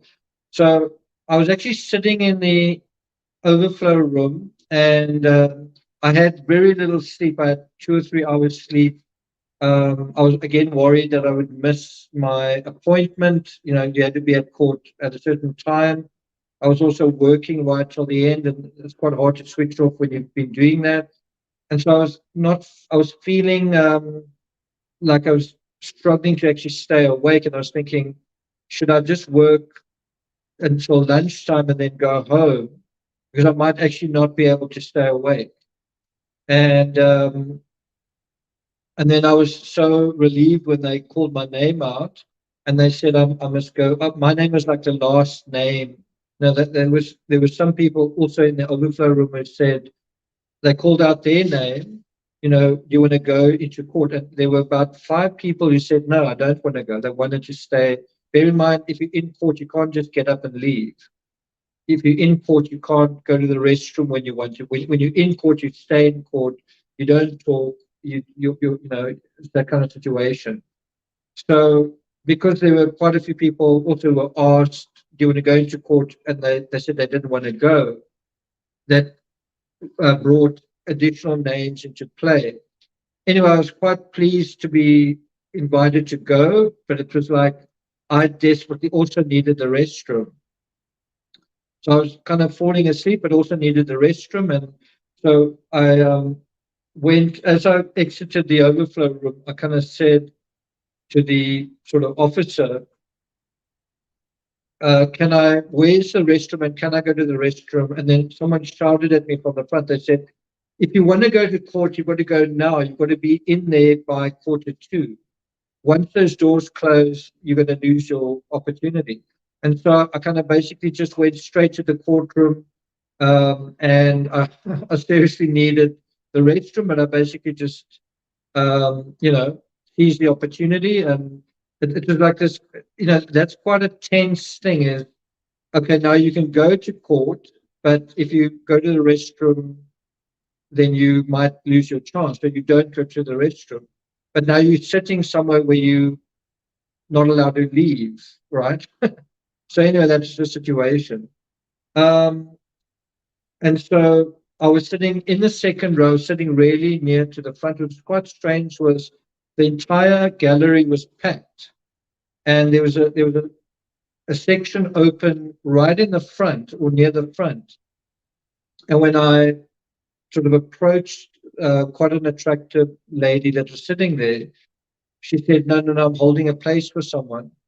And then I said, yeah, but can I sit in the space next to? And she said, yeah, that's fine. So in a way, I sort of lucked out sitting where I did. It was also the same row that Nate Eaton was sitting, and I'm pretty sure Nate Eaton had actually sat where I was sitting on day 1 or day 2, because he said that he was sitting directly behind Laurie, and I was directly behind her, today. And so it's a really excellent view of Laurie and the way she was looking at someone on the stand and the jury. It was just a really good position to be sitting in. So that's where we are. The other thing that was quite bizarre was, I've been in courtrooms before. I'm very careful having my phone on silent. 3 people's phones went off and obviously got confiscated. If you're tweeting like I was and your phone gets taken, that can be a disaster. That's the end of your reporting, if that had to happen. I actually had 2 phones with me. They were both on silent throughout. Someone's alarm also went off, and that can kind of happen to anyone as well. Okay, so let's continue. So this was the first moment I saw her. I was sort of looking down, doing whatever. And I just happened to look up, and as I looked up, Laurie was coming out the door, right in front of me on the opposite side of the court. And then I noticed her glance furtively back towards Chad's lawyer for a moment. In other words, to John Pryor, who was standing right in front of me, or sitting right in front of me. I was quite interesting the way that she furtively looked at him. It was almost like she was finding her chair. She was, how can I put it? She was finding her chair, and she was sort of rotating, and then as she was about to sit down, she sort of quickly looked at John Pryor, almost under her arm. And I'd like to be able to say that I looked her in the eye, because she looked like straight at me, but I think she was looking at John Pryor. She didn't really look. She most of the time had her back to the gallery. I don't really remember her. She would tend to look at the lawyer on her left. You kind of got the idea that she was trying to block anyone's view of her face. You kind of got that idea. Okay, so let's continue with this. I also noticed that her hair was not only darker, but it was quite sort of untidy, just sort of scraggly. That the back of her hair was very kind of matted, and yeah, she definitely didn't look like she did during the that Texas pageant. It's quite interesting. Gwen says, "Is she ugly?" It's not such a bad question. I was looking at it and I was thinking, I can't believe that there's all of these lives lost and all of this nonsense effectively. And Laurie's not like, I didn't fall off my chair because I thought she was so incredible. I actually thought Melanie was more attractive, certainly in court. Of course, Melanie's not been in jail for a year, and but I didn't find her attractive. But then I don't know, maybe with if she had a makeover, maybe that would look different. But yeah, she to be blunt, she looked like she'd aged 10 years, and she didn't look particularly attractive. Yeah, that's true. Yeah, so I did go to the restroom eventually during the lunch break. Okay, so I also noticed that she would actively talk to her lawyers. She seemed to be actively engaged, and I think defendants are actually told to do that. Look as though you care, look as though you're involved, look as though you are paying attention to certain things. And so the subtle ways that a person in court can there are subtle ways that a person in court can represent that information is damaging, positive or negative. What I mean is, if the defendant basically seems like they're asleep or aren't reacting to anything, then you might say, oh, it's not really very important information, when it maybe is. On the other hand, if it's their lawyer who's making a case, they might be nodding and writing down notes and looking and kind of being very engaged. That kind of sends a message. I want to communicate that I'm emphasizing what's being spoken about here. On the other hand, if something else is being discussed that is damaging or whatever, I'm going to just ignore it, and you should too. You know what I mean? So there's a bit of a mind job to the pageantry inside the courtroom. Thanks a lot, Jody. Thank you very much. By the way, just a little comment. I reserved a Uber to the courtroom. It cost me over $40. So when you reserve an Uber, it's like $40. The Uber back was $11. So it's more than $50 just to get to court and back. So I'm going to know tomorrow morning not to reserve an Uber. Hopefully I'll still get there on time. That's going to be a bit of a gamble. So the other thing that I thought was quite interesting with Laurie was she seemed dressed in she kind of seemed like a rag doll. Like she wasn't dressed in a blazer. She seemed almost underdressed compared to everyone in the room. Anyway, and then so now court is in session. There seem to be 4 prosecutors, anyway, a team of 4, and now the jury have entered. All rise. Melanie Gibb, final person to enter the court. That was also quite strange that she waited outside. And she enters discreetly from the door behind us. She seemed very thin, wearing a black blouse. Laurie not obviously looking at her former friend. So think about this weird situation where, like, I'm from South Africa, I'm a member of the public. All the people there are like looking at Melanie. Oh, Melanie's about to go back onto the stand. Whereas the person that is at the center of this doesn't do that. The person at the center of this, oh, not a big deal. We're not really such good friends. Melanie doesn't really know much about this. Not really interested in what she's got to say. Well, actually, I think you are interested. Actually, I think you are very worried. Actually, maybe you should be very worried.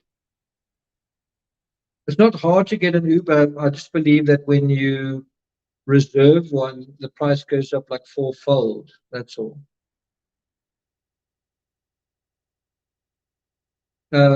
Hazel Eyes says she knows she looks bad. She must be humiliated. Yeah. Well, you really got the feeling that Melanie's testimony ringing out in that courtroom must have irked not only Laurie, but John Pryor, who was sitting in front of me. Kind of got the sense that he was also feeling these little jabs of, certain things that were being told. Oh, by the way, thank you so much, Helena. I appreciate that. Thanks a lot. Gloria says it's less expensive to rent a car. I am actually renting a car from tomorrow onwards. I'm doing that. So, okay, so let's continue. Melanie said, and I found this a very personal portrait of Melanie's experience, where she's actually sleeping in one of the children's rooms. And so David, the guy that she ultimately married, he had a bad dream. And then as a result of this, he texts her. Melanie's in Laurie's home. David has a bad dream. And so she texts Chad and Laurie, and she kind of wants to be counseled. She kind of wants to talk about it. And Laurie's door is locked. No response. And then Melanie left the next day, the 23rd. And so you kind of got this weird situation where Melanie's in Laurie's personal space, and yet the door's locked. It's quite strange, isn't it? Like, I love you. I'm there for you. I'm there when you need me. Well, okay, now I do need you. Well, the door's locked, right? That's a good point. It's a good point. Zircon says, I think it was Tylee's room. I think that's what you meant by that. Okay. Then in November, you get a call from Laurie. Melanie made and recorded her call on December 8th. It's quite important to be clear on that. And if you think about it, it's quite late. But Melanie records this call on December 8th. That is October, November. That's 2.5 months after whatever happened to Tylee and JJ. Like, you would imagine that a normal person would already start asking questions in October. Where's Tylee? Where's JJ? Or November when it starts making the news, right? Only December 8th does she start really taking real action. It's really quite late, right? Did Laurie ever tell you where JJ was? No. Court stenographer, is that the right word? Asked Melanie to slow down. Melanie was speaking quite quickly at this point.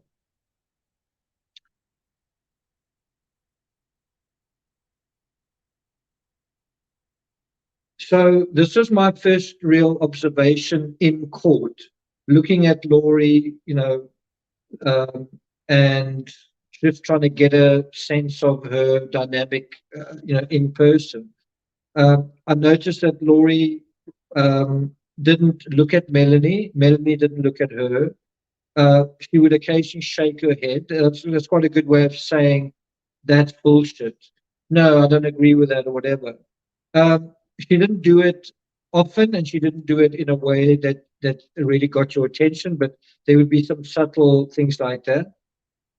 She would glance at her lawyer's notes. You must remember, in a way, Laurie is on a kind of a stage, and the spectators, the audience that she's playing to are the jury. Ultimately, she doesn't really care what the gallery thinks about her. Ultimately, she doesn't really, although she to some extent care about the media. She's on trial, and the jury are going to decide her fate, and that is where she needs to direct her focus, right? By the way, there was a Daily Mail reporter, I think based in New York, sitting behind me and slightly to the left, and then Nate Eaton was in the same row, about 3 seats from where I was sitting. Lots of journalists all tapping on their laptops. And they actually got warned quite a few times, can you please type more silently? I had my laptop, this laptop with me as well, but I just elected not to use it. I might use it at some point. And so I mentioned here, pitter-pattering of journalists typing on laptops beside and behind me. So you kind of have everything going on, someone testifying, being asked questions. Meanwhile, around you, you just hear this constant, soft, clattering sound of like 4 or 5 journalists all typing very, very quickly at the same time. It's not the first time I've experienced that. You had that in other trials as well. Laurie makes a comment to a lawyer.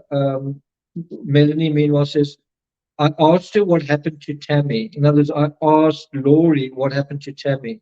Laurie said they decided she had a dark entity inside her. I think what she means by they decided is that Chad and Laurie decided that she had a dark entity inside of her. They had to do what they could to get rid of it. Also, Tammy was starting to grow suspicious of the affair. So you can imagine if Laurie decides that Tammy's got a dark entity, but Chad doesn't. That's not good. Or if Chad decides that Tammy's got a dark entity, but Laurie doesn't, that's not good. They need to decide that together. What is that? Isn't that conspiring, right? Isn't that conspiring? Then, as prosecutor, as she refers to dark entities and possessions to a friend, just think about the words that are being mentioned in court. Dark energy, going dark, possessed, demons, whatever. Laurie is kind of has her head cocked to the side. And then she looks down. She's really not moving very much. At this point, she was wearing black rimmed glasses. I also saw when she took her glasses off, I must say she looked a lot older, more haggard with the glasses off. I meant to say she cocked her head back and to the left. So she would tend to kind of do that quite a lot. It was sometimes hard to tell if she was awake or not. Pretty sure she was awake. And then at that point, someone's phone went off behind us. What did Laurie tell you about vibrations? And again, this gives you an indication of what the conversation was like in that courtroom, what the level of let's talk about this was in that courtroom. And so Melanie says vibrations gives an indication of your level of spirituality. Oh, I perceive that the vibration you're giving out is that, oh, I can feel that you are getting much closer to God. Oh, hold on, you just said that your vibration level is going down. I'm really getting worried about you. Oh, there it is. It's gone back again. Not very scientific. And anyway, this vibration level is about the body being, in their words, translated and changed. What does that mean when the body is translated? What happens? There are physical changes, there are changes to menstrual cycles. And here it is. Laurie didn't seem to have visions, but she did have dreams here and there, such as Charles dying in a car accident. So Laurie's, as much as she's like a God figure, she has very basic prophecy challenge, if that's the word. Okay. Alex really believed that they had become zombies. So you really get the idea that I don't want to say the VALLOWs, but I guess the Coxes, Alex and Laurie are quite gullible individuals, that they may be quite charming and intuitive, but they can also be very gullible, very naive. And then also capable of being manipulative. So you have like a combination of gullible and manipulative. Purple Cat says her religious belief seems a fake, convenient way of substituting family members with dark spirits. So I think it's an interesting question to say, was it all fake? Was it all manipulation? And I think it's a combination of some of it she genuinely believed, and some of it she wanted to believe, and some of it she didn't believe, right? It kind of reminds me of if you've ever had shares, if you've ever owned shares in a company, and someone says to you, do you think the share price is going to go up or down? If you've got an interest in the share, then you might want to believe it's going to go up. But if you're being honest, you don't really believe it. But you can't divorce that feeling of, because you want to believe something so badly, you do believe it. Especially if you feel like that belief is going to be realized, or if you believe something that will help that thing to actually come to pass. You know what I mean?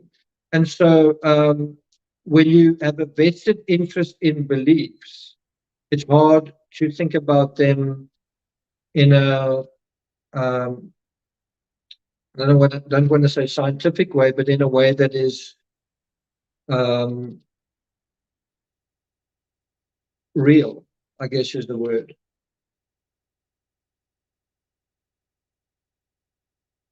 Yeah, that's true. Hazel says, I can't stand their voices. Okay, let's continue. Melanie says she didn't 100% believe the stuff about zombies. Alex told her he did 100% believe it. The prosecution finished, I don't know what I meant with that, I guess, finished with Melanie cross to start. And this was the first time the reporters were told to type more softly. And so when her defense lawyer is his name John Thomas, another one's Jim Archibald, is the other one John Thomas. When Thomas stood up, he's quite a big guy. I had a much clearer view of Laurie. She now had a yellow legal pad. I'm not sure if it was actually the lawyer's pad that she'd sort of taken over.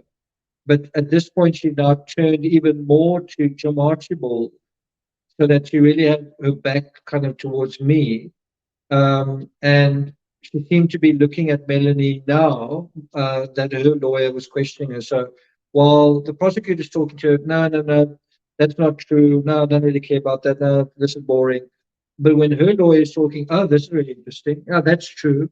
You know what I mean? Very active. So it's a kind of courtroom pageantry. I'm assuming it felt like that.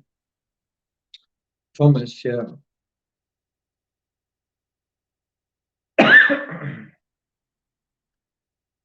Okay, so I thought it was quite interesting how the defense started. You remember writing a 7-page outline to Rob Wood, and then he said he's going to, oh, well, I thought he was going to test her on that first version. And then, which is quite interesting, the defense basically said, like, something to do with what happened to that outline and was this disclosed. I can't remember exactly what it was, but the next thing was quite a big move on the defense. Her attorney asked to have Melanie's testimony struck right from the beginning.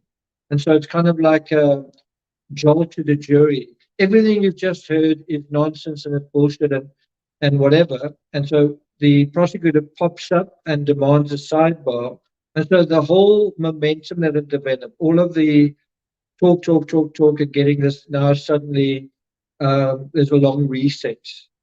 And at this point, the reporters again were reminded to type more softly. How do you type softly? I mean, what do? Type one little letter, wait, type another one. It's quite difficult to type softly, especially on a laptop. And so the jurors file out, we stand up, legal arguments, and the prosecutor was now arguing the legal merits. We could hear this argument, and I thought she did quite a good job. Meanwhile, Laurie's swinging slightly back and forth in her greenback chair. I kind of got the feeling that she's feeling safe and secure that her lawyers have got everything sorted. Her lawyers are looking after her. And the judge then quit. And I thought this was really, from a legal perspective, I thought this was really pertinent. The judge says, basically, why are you bringing this up now? Why are you bringing up the objection now at the end of all of this testimony? Why didn't you say something in the beginning? There's been testimony all morning. You're only raising your objection now. And I thought that was a very good point, a very basic legal point and a sound one. And so this argument went on for quite a while.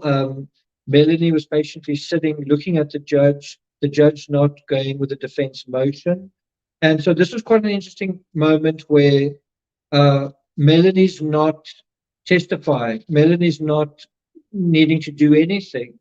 And so this is a moment where Melanie could look over at Laurie, because of course this is a defense motion or defense objection, and look at Laurie and kind of get a sense of, that's what you look like. How are you?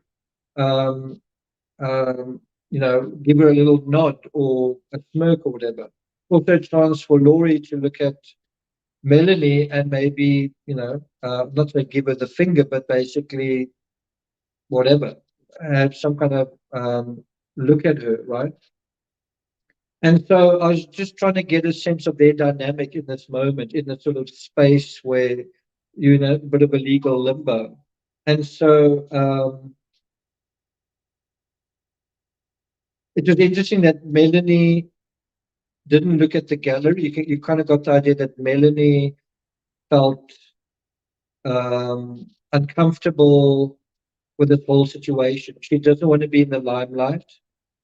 She feels awkward. She's not like a resistant witness. She's quite eloquent and quite communicative, but you kind of get the sense that this is not the highlight of her life, that Laurie has put her in an awkward position and she's not happy with that. And so yeah, you have the prosecutor whispering, consulting with colleagues, and then the jury was called back.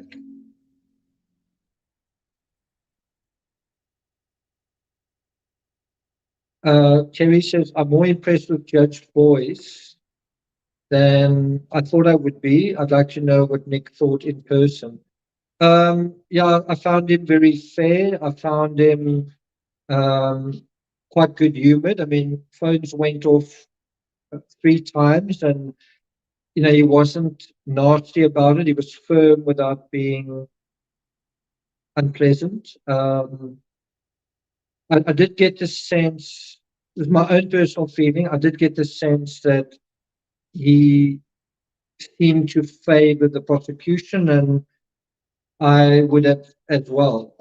So, I could be wrong about that, but I kind of got the sense that um, the prosecution were ticking the right boxes as far as he was concerned. Not all the time, but most of the time.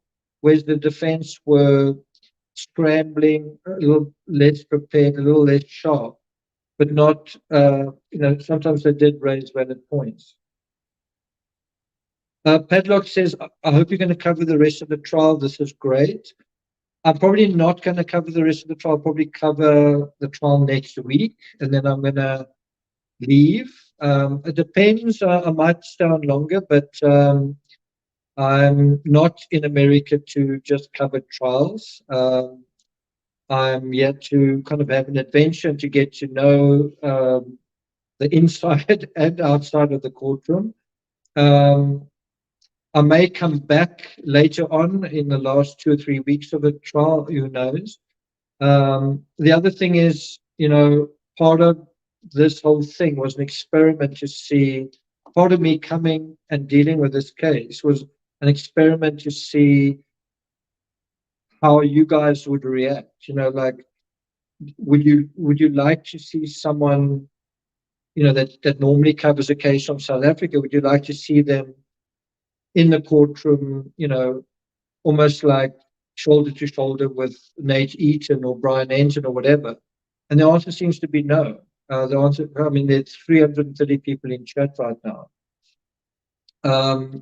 So it's pretty expensive, not only in terms of money, but also time. It takes a lot of time to, you've got to buy food for yourself, you've got to get to the courtroom, you've got to, you spend a lot of time in court, then you come back here, and then you don't really have, if you were covering this remotely, then you make up your own schedule. But with this, you can't take photos in court.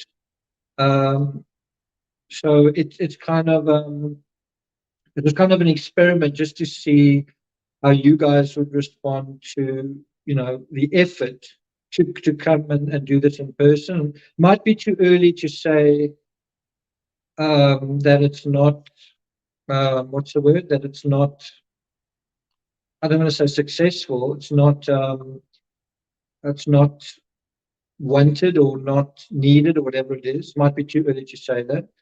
But anyway, I will be covering it the rest of the week, and we'll see how that goes. But I do know, and this was kind of a challenge to myself, I do know, as long as I've covered the VALLOW case, my channel it hasn't been very popular on my channel. And I thought, if I come here in person, is that going to change? And the answer seems to be no. But for my loyal, the folks that know me and like me and know this channel, I'm sure you're finding this very interesting, and I am as well. So it's its own reward, the fact that I'm getting to know, it's not like it all depends on popularity, it all depends on money. It's also just a very interesting exercise. So that's the main reason for doing it. Stephanie says it's fascinating.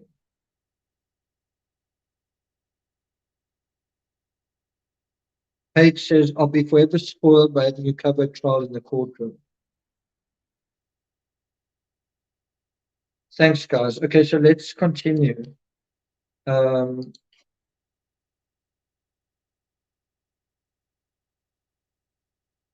So at this point, Laurie's still swaying slightly in her chair.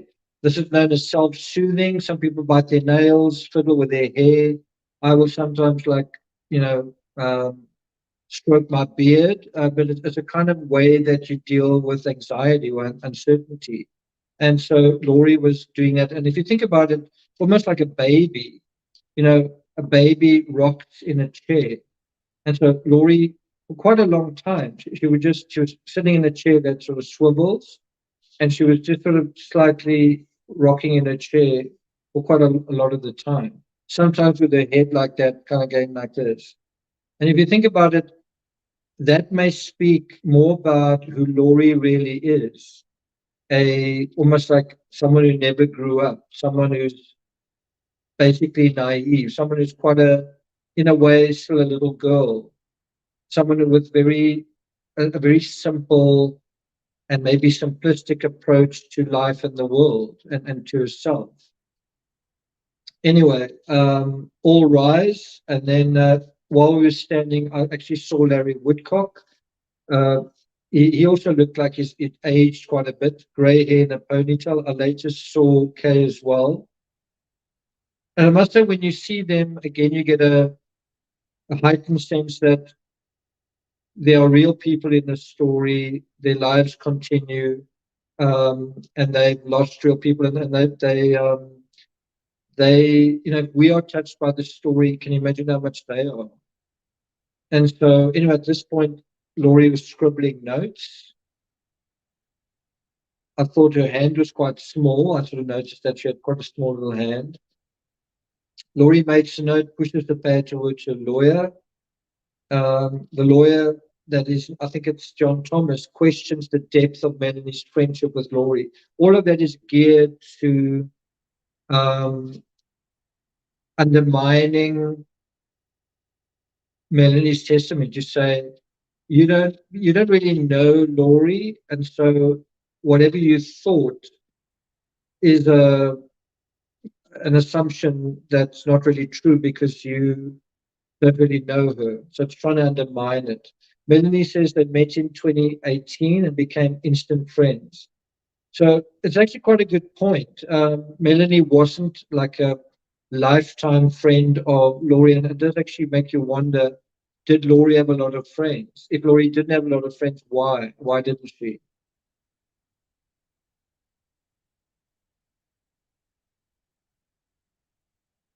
It's a good question. Hazel says this is the biggest, baddest story I've ever heard. It's right, they do have a job to do. Okay. So I thought that he would do this. I thought he would raise doubt about what a typical autistic kid's behavior is. And he's trying to raise doubt. He's chipping away at how well Melanie knew Laurie, but also her family. And so Laurie's back to swaying in a chair, no note-taking now, just swaying in a chair. It's revealed in court that JJ seemed to like or want Burger King before school each day. Again, so that's what Melanie's told. She said, I don't remember that. But if you think about it, I don't know, do you think you're a good mother if you buy your little boy Burger King before school every day, Burger King for breakfast? You don't make him breakfast, you buy him a Burger King every day. Is that the sign of a devoted, loving, caring mother? And so this was a moment I thought I noticed Laurie looking at Melanie. And it was when she was asked whether she believed that she'd been on this earth 4 or 5 times previously. Quite interesting. Melanie's asked, do you believe you've been reincarnated? And Laurie looks up. And Melanie says she believed it at times, and she stresses this is what Laurie believed. Now you can imagine that Laurie would have told her lawyers undermining stuff about Melanie that they know to ask Melanie. I mean, Laurie can also dish the dirt on Melanie. And so, this whole question of, Melanie also believed in reincarnation, blah, blah, blah. Anyway, that's her response. So this was a mistake. It was actually Thomas who was dealing with this aspect. I just found him slower. The whole vibe in the court he reminded me a little bit of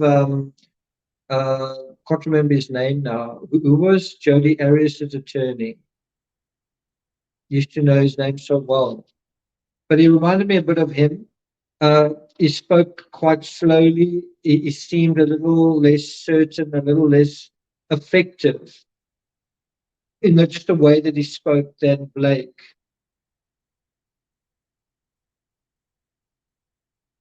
At this point, a third phone goes off and is confiscated, but the court's quite good humored about it. No, I'm talking about Jody Arias' attorney.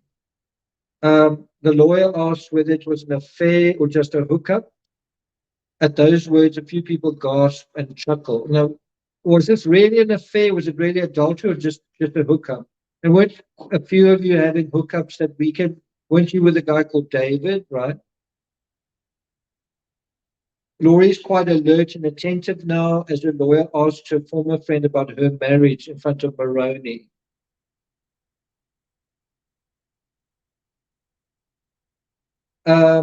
And then, do you think you were part of the 144,000?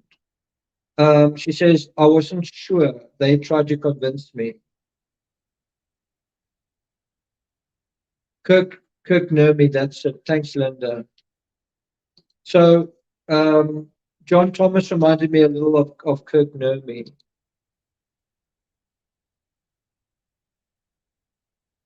The lawyer refers to castings as a witchcrafty thing. I guess he's trying to be accessible to the jury. And Melanie says it's not spells, but casting out devils. Oh, okay. And so I think Melanie said that it felt unusual to be doing that, but also innocent. And so at this point, I started noticing a juror chewing gum. I just don't think that's appropriate in a courtroom. I don't think, what do you guys think? Should you eat gum in court?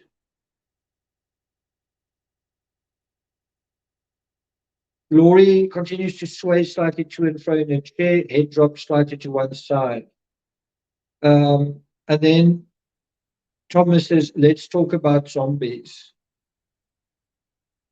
So do you think when someone is called a zombie that they would die? Melanie answers no. Chad said that Tylee had actually become a zombie many years ago, when she was 12.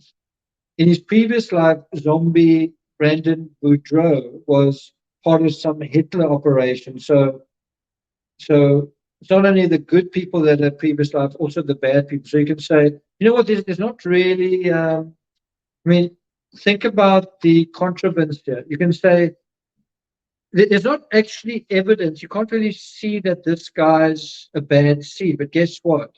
Actually, he was part of Hitler's ... And you know what else? Genghis Khan, when they slaughtered a village, he was the lead dude with that, right? And you know what I mean? So like if you say someone's gone dog, and you say, yeah, but not, he seems like such a nice guy. Yeah, but in a previous life, you know what he did? It's a pretty bizarre argument if you think about it.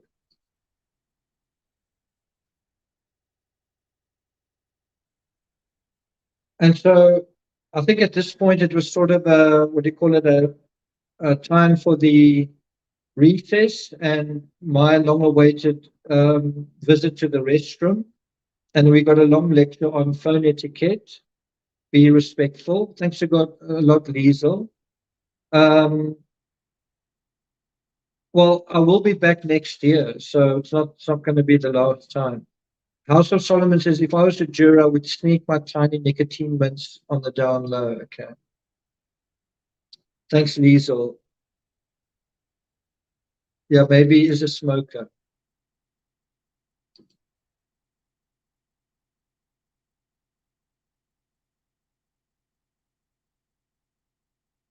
Bridget says, I shouldn't judge. So anyway, after this, I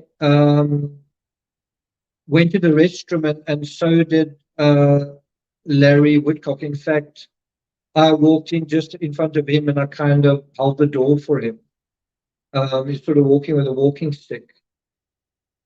And so I think about an hour passes.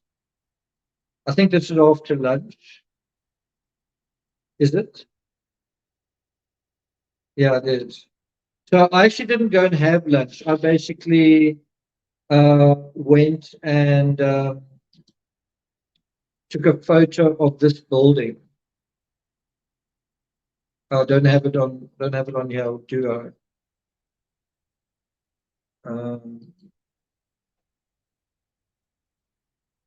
Do I have it over here? Yeah, anyway, I took a photo of the Capitol building during my lunch break, so I didn't actually have lunch. So that kind of put me in a bit of a bad position as well, because it was now going into, all I had to eat up until lunch was like a few pieces of fruit, some grapes and whatever. And so it was definitely not the best way of being in court, if you know what I'm saying. So I'm going to play a little bit more of the audio and then we'll continue. Everybody was dying. They were killing all the Nephites. Felt in the scripture said to hide in the cavity of a rock by day and go out by night. The prophets did. They did. Yeah. Okay, So well, thank you for sharing that with me. Okay, this scripture is just something that may be thoughtful for you. For behold, this is Doctrine and Covenants, section 3, verse 7 and 8. It says, for behold, you should not have feared man more than God. Although men set not the counsels of God and despise his words, yet you should have been faithful, and he would have extended his arm and supported you against all the fiery darts of the adversary. He would have been with you in every trouble. So when we work with the Lord and are obedient, He's going to protect us from adversarial darts and all kinds of negativity. But when we open the door to Satan, he comes in and then he attacks. And then he takes away to make it look like somebody else took it away. But that's not how God works. He doesn't work in darkness. I agree with you 100%. And that's what the Lord is doing for me. Exactly what he's doing for me. Oh, it just sounds We have not weird. opened the door for darkness, Mel. Darkness is knocking on the door all the time because that's the way dark works with the light. And I promise you that I have done nothing wrong in this case, but sometimes you have to hide in the cavity of a rock for your own life safety. And that's what. Okay, so let's continue. So some of you have been saying that Johnny Depp ate gummy bears. Well, in this court, you weren't allowed to eat anything. You were allowed to drink something, and I did take my bottle of water with, but you weren't actually allowed to eat anything. I'm not sure if that's a rule unique to this courtroom. So for a moment, Laurie took her glasses off. She looked very different without them on. I did notice both of these women seemed very thin, quite frail looking. And then the jury would enter back on the record this session until 3:30. And now they talk about dark energies. Tylee had gone dark. JJ was possessed in September 2019.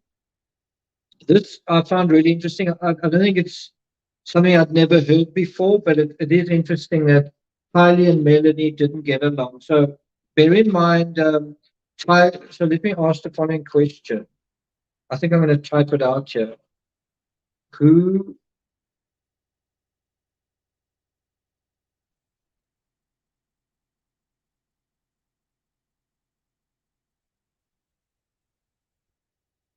let's see what you guys say.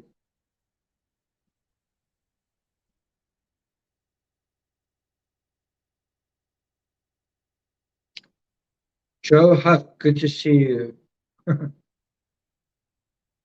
Stephanie, are you going to sleep? Thanks for joining us. Thanks, Stephanie.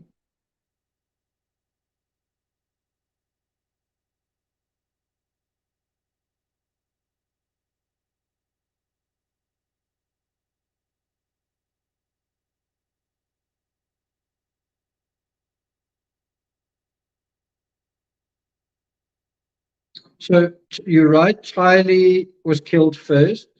Why do you think Tylee was killed first? Terry says she was cognizant. That's yeah, possible.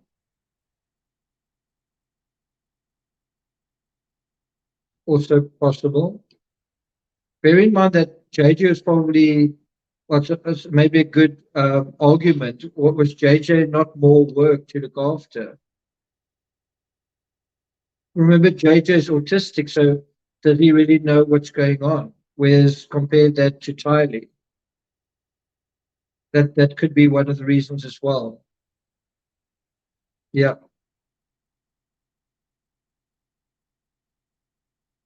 Those are mountains directly behind the courthouse, and they are beautiful. They were covered in snow. I'll at the end of this live, I'll show you some more footage of those mountains.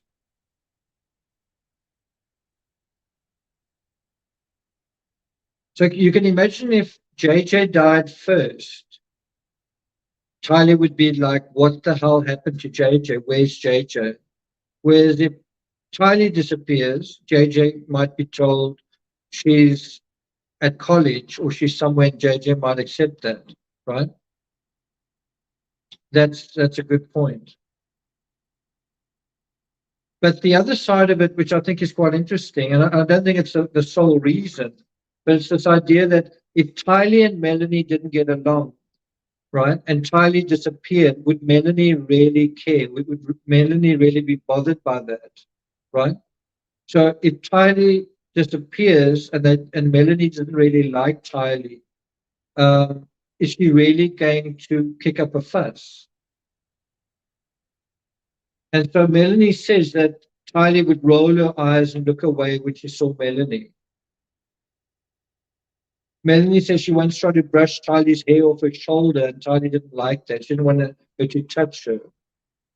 So why do you think Tylee didn't like Melanie? Well, we've addressed that earlier. Isn't it because, as far as Tylee was concerned, Melanie had a bad influence on her mother? And I think it's an open question. Did Melanie ultimately have a bad influence on her mother?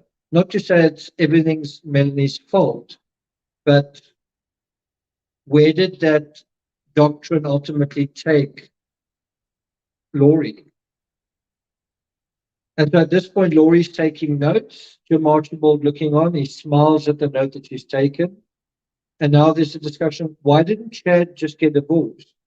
And so this part I found quite crazy. It's like, it's real, but it's also crazy that their religion basically said, death was a more ideal exit from marriage. Like divorce, that is really, we really discourage divorce. And so, okay, so divorce is really bad. Maybe some murder is actually better. You kind of have the same situation in the Chris Watts case, but without the religious aspect. Divorce is really complicated. Divorce is expensive. I think I'm just going to kill you and then it's not going to be so expensive. That's the secular version of it. But this is like, well, if I get divorced, I'm going to lose all sorts of points on the religious scale. So in order for me to emerge as this holier than thou figure, if my spouse dies, well, then I come out of it unscathed. But didn't you murder your spouse? Yeah, but if I can hide that away, then it's still going to be okay. Do you see the schizophrenia in that kind of thinking? It kind of reminds me of Jodi Arias, where she's told you can't have premarital sex. And so what do her and Travis end up having? It's like the small sin, or let's put it this way, the original sin that you're trying to avoid leads to a much bigger sin that's even worse. That's right.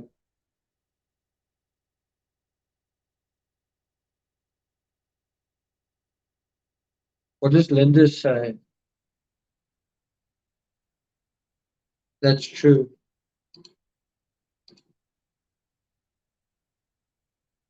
That's also true. Okay. Wow, it's past midnight. I'm going to need to wrap up. So Melanie's asked if law enforcement asked her to record a phone call, that phone call. It was a question I kind of thought as well. And she said no. And then she's asked, well, was it self-serving? And then she said no. And then she said it was multi-serving. She was serving several she was serving several, what do you call it? It was to serve several aspects. And then she said, she was asked, was it partially self-serving? And she admitted that it was. Then somebody in the gallery spoke with me during the break, just saying how inside a courtroom, just how hollow all of these extravagant sentiments sound, just how strange and out of place they sound in a courtroom.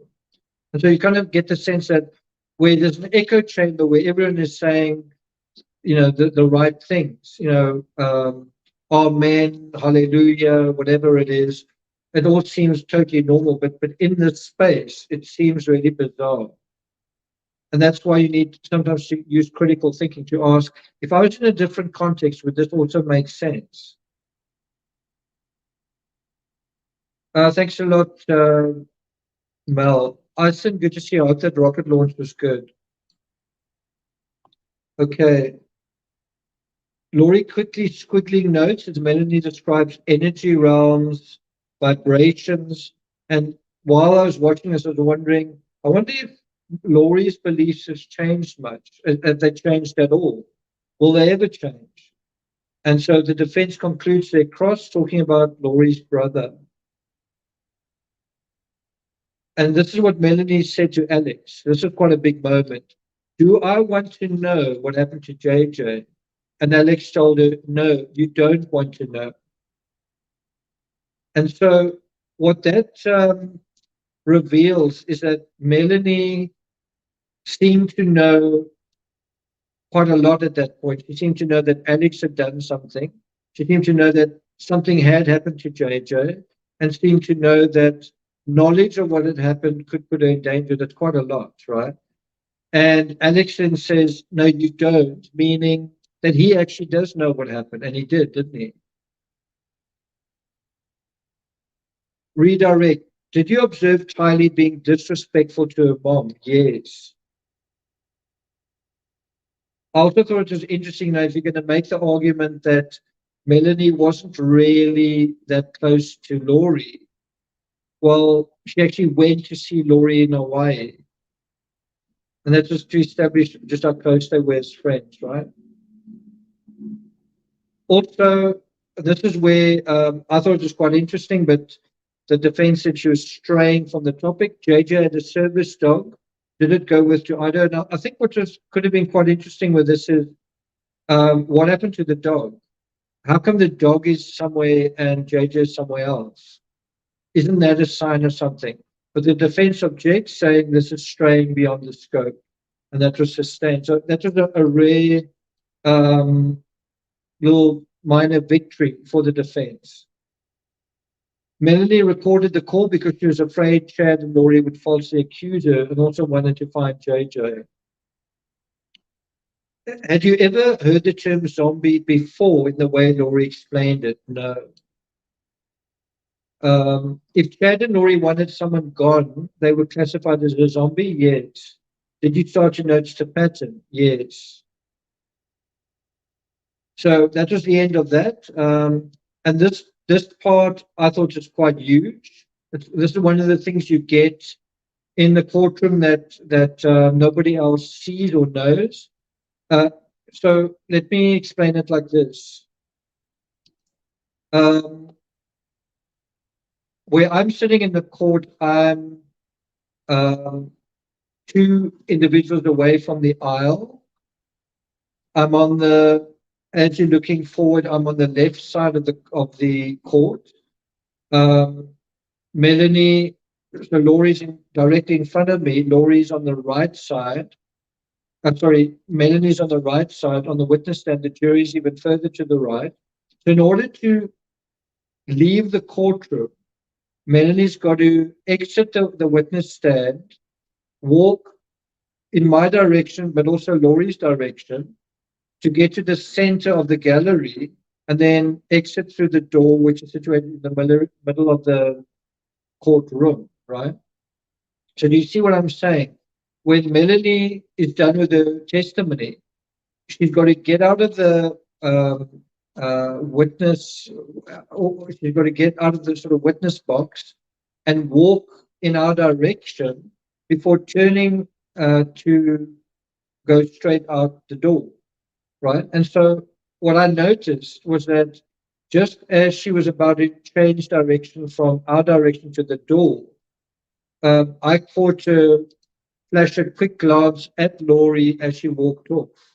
So there's a quick look at Laurie, and the impression I got, and it could be transference or projection, was just a flash, just a flicker of whatever is that feeling, betrayal, anger, someone feeling pissed off that you put me in this position. That's the impression I got. And if you want to put me on trial and say, you know what, I don't think you really saw that. Did any other journalists see that? It could be that she looked over Laurie's head, or she looked at Laurie's lawyer, but she certainly looked directly in the direction where Laurie was sitting as she was leaving. And that's what I saw. Can I prove that she did that? No, I can't. Was she definitely looking at Laurie? Maybe she wasn't, but it looked to me like there was a last look, because bear in mind, Melanie's done. This is something that has been on the cards for a long time, months and months. And you can imagine that Melanie's had lots of sleepless nights about it. And now it's finally over. And who does she have to thank for being put in this position? Right? She's kind of a public figure in a way, and she probably doesn't want to be. She probably received hate mail and whatnot, probably doesn't want to get that. And so I did bear in mind that Melanie confronted Laurie in the way that she confronted her in that phone call. Well, this seemed to be a little bit of that as well. A little glance as if to say, you, and then walked out. So that's something that I obviously made a note of here. And so anyway, in terms of that, I'm going to play a little bit more of the audio from that recorded call. I think we're going to go up to about the 3-hour mark, and I must hit the hay. Where is that recorded call? There it is. The Lord requires of you sometimes, and that's how it is. And I'm sorry that's how it is, because there is a lot of darkness on the earth. I know. She's been after me for zero reason besides the darkness of Kay, which you already know she's dark.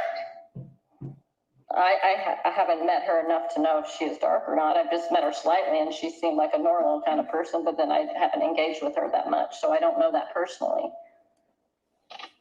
So you don't know about her changing the thing for herself to be the beneficiary of the policy and all that stuff. None of that's dark, right? Well, I haven't seen those documents, so I have no way of knowing. You've seen them on my computer. No, I have not. I haven't even looked in on your computer before. You haven't showed me anything. I don't know why you're being controversial to me, or if you're recording this conversation for the police or whatever. I don't know what your intention is on this phone call. Well, but I love with all my heart, and I have forever, and I will always love you. I appreciate those words, but if you really love me, you would Thanks, have told JDB. the police that I had JJ with me. That's not what a friend does. I mean, that just makes me look weird, and it's not safe for me. That doesn't look good. I mean, you had to think of my welfare if you love me. I do, and I did exactly what I felt the Lord was instructing me to do. And I appreciate you, and I love you. And I've never do anything to harm you. And you can have all of this confirmed to you by the Lord. I have. And my conscience is clear. I feel very understanding what's really going on, Lori. And I believe that you have been very deceived by Satan. I believe that he has tricked you. And I don't believe that what you're doing is correct. I just don't. I mean, Tammy dies, and then your husband died, and then he's missing. It just doesn't sound like God's plan to me. It gives me a gut feeling, like in my gut, it feels weird. it doesn't feel right. I don't have peace about it. I never have felt 100% peace about it. I always felt like a little weird in my stomach about all these things. You know me, Mel. You know me. This does not sound like you. This sounds like you've been influenced by somebody dark who wants you to believe dark things and have fear of the celestial world. I don't Thanks, have fear. Faith. Thanks a lot. You obviously do. No, I have a peace of conscience and I can see clearly. Well, I'm sorry that you feel that way. I love you so much. I know you do.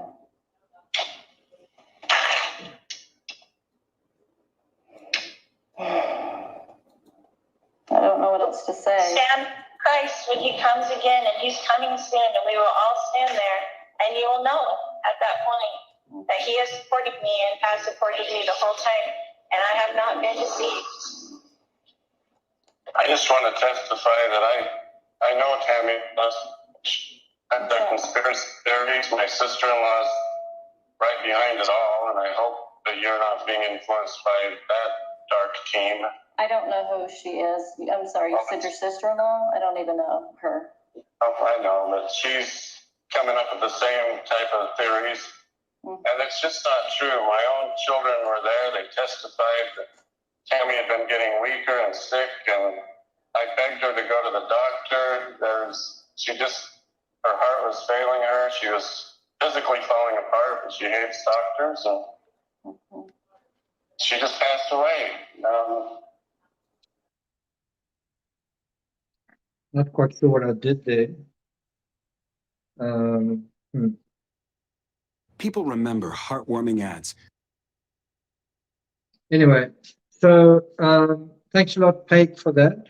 So there you get a sense very quickly, a sense of Chad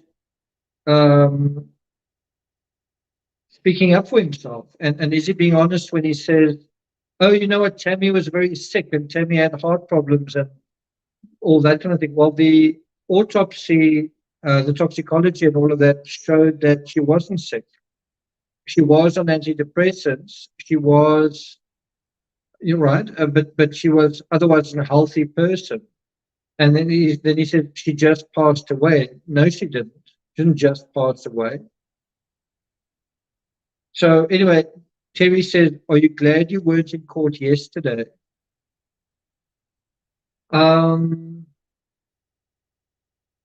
No, I would have liked to have been in court.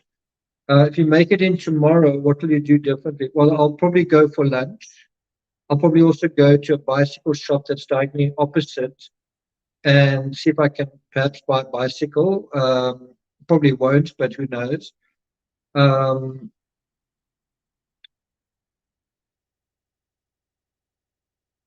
I might also use my laptop. We'll see. We'll see.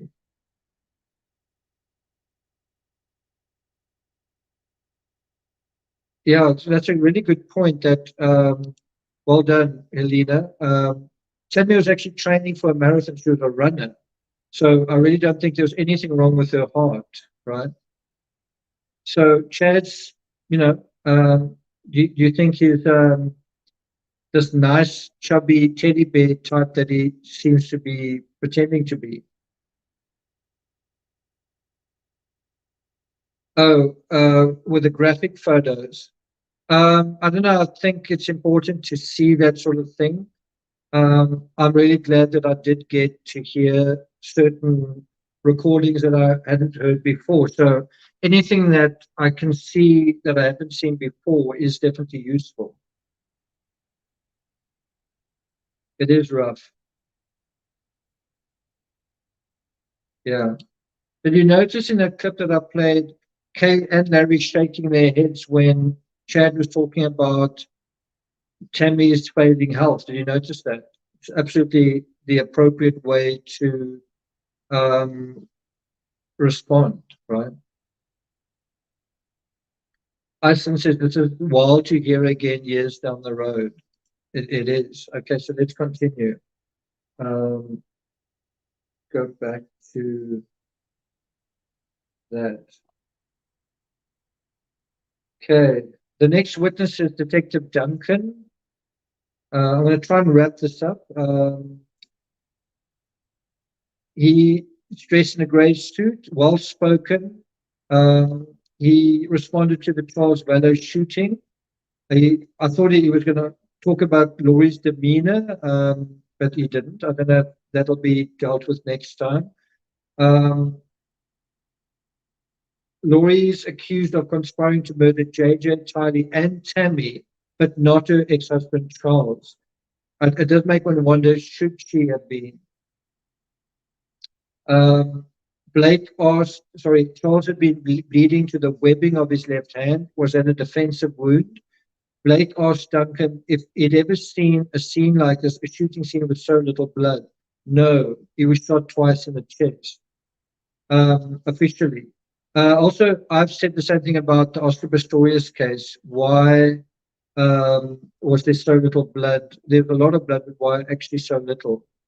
Less than there should be. With a gunshot wound, there tends to be a lot, especially, anyway. Then he said, like I said, very little blood present.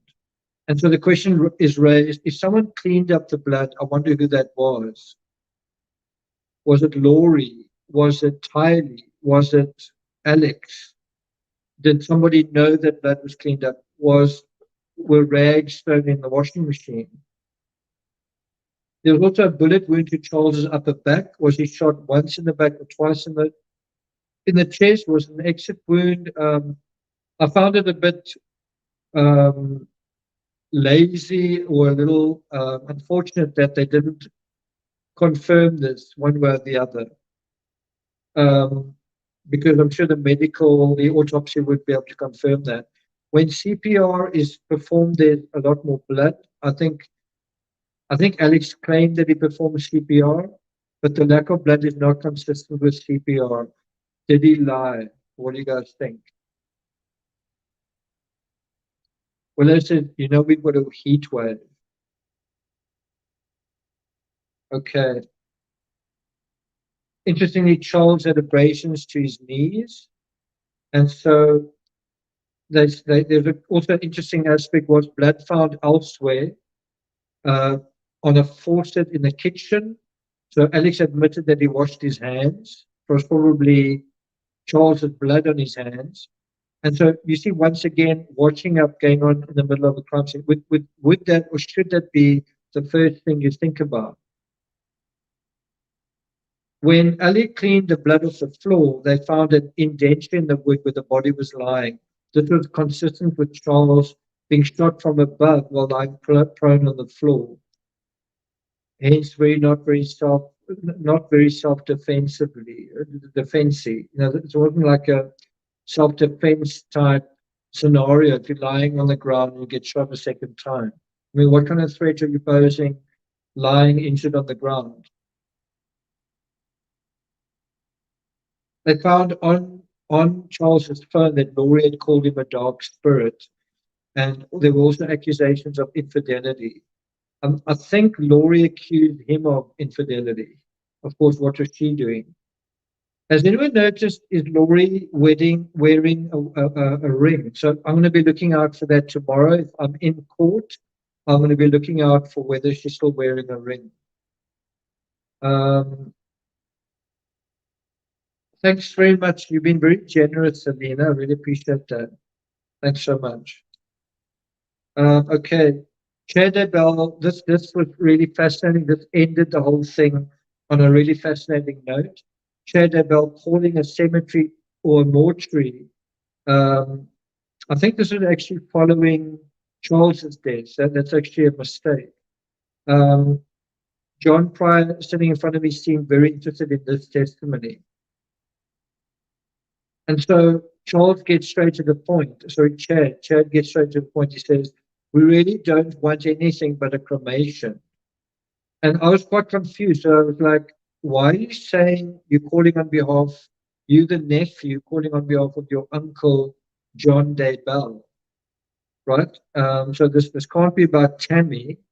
So who is it about? And so it was actually about Charles VALLOW, right?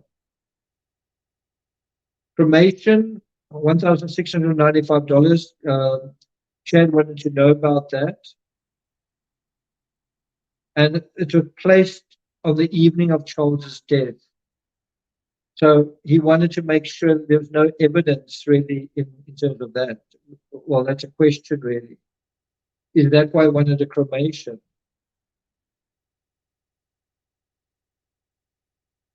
And then this was really creepy. Alex Cox receiving a patriarchal blessing from Chad Daybell. You hear him intoning, praying, crying even. This is Chad being Chad. Chad emotively praying and getting all emotional. You know, you can't really imagine an emotional Chad, but he gets quite emotional. The interesting fallacy with this was that he was actually not qualified to perform this blessing, but he'd assumed that he was.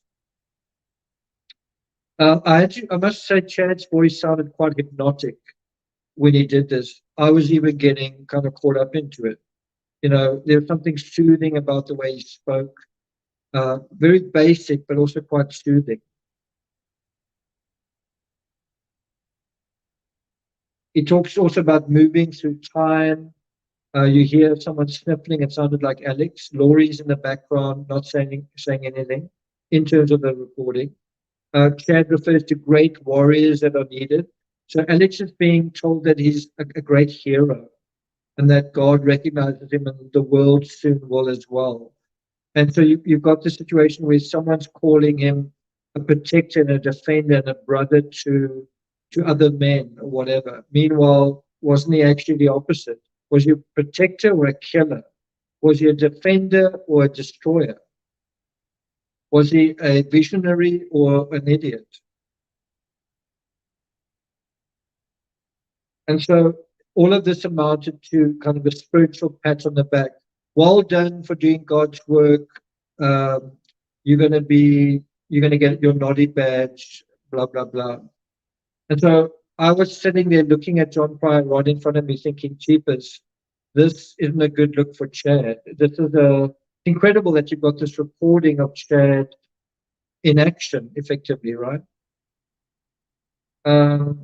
So damaging, it really felt damaging to be sitting here in this sort of secular environment, listening to this stuff and thinking, what on earth are the jury going to be making of this? What does the jury think of these people? Interestingly, Chad referred to becoming strong and powerful. And do you remember that I've said from the beginning that the motive in this crime is power. It's a motive to power, and through power, you get everything else. God says, I just want you to know that at this time, the Savior is saying to me, well done. It's quite a big statement. And again, the critical thinking faculty switch on where you say, really? You spoke to Jesus? Jesus said, hey, tell Alex well done for, what? Wow, Rose, that's so really, really kind of you. I really appreciate it. Thank you. Thank you. Thanks, Rosanna. Gloria says, it's not what people say that matters, it's what they do. That's true as well. What does Iceland say? I've got to get back to work. Thanks a lot for joining us, Iceland. I'm also going to get going quite soon. It is manipulative, right?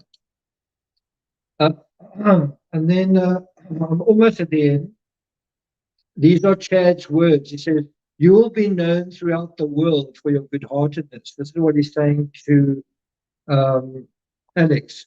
I see you in the New Jerusalem as a messenger of the Lord, as a prophet. And Chad actually sounds like he's crying.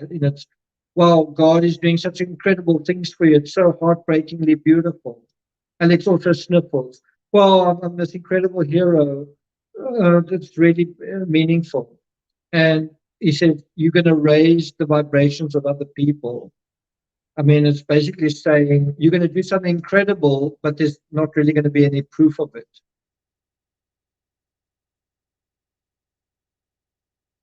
And so it's thanks to the smartphone age that we've got some incredible evidence like this that really livens everything up, really brings it to life.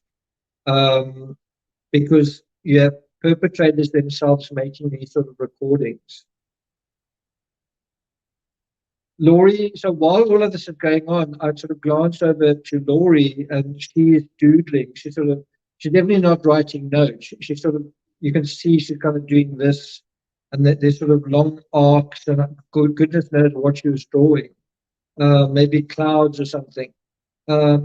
She seemed to be drawing a picture while listening to her beloved's voice playing in the courtroom. You kind of get the idea that she's sort of daydreaming, like, we were gonna lead the 144,000, and I was gonna have my throne, and you kind of get the idea that she's getting with the fact that she's drawing and whatever.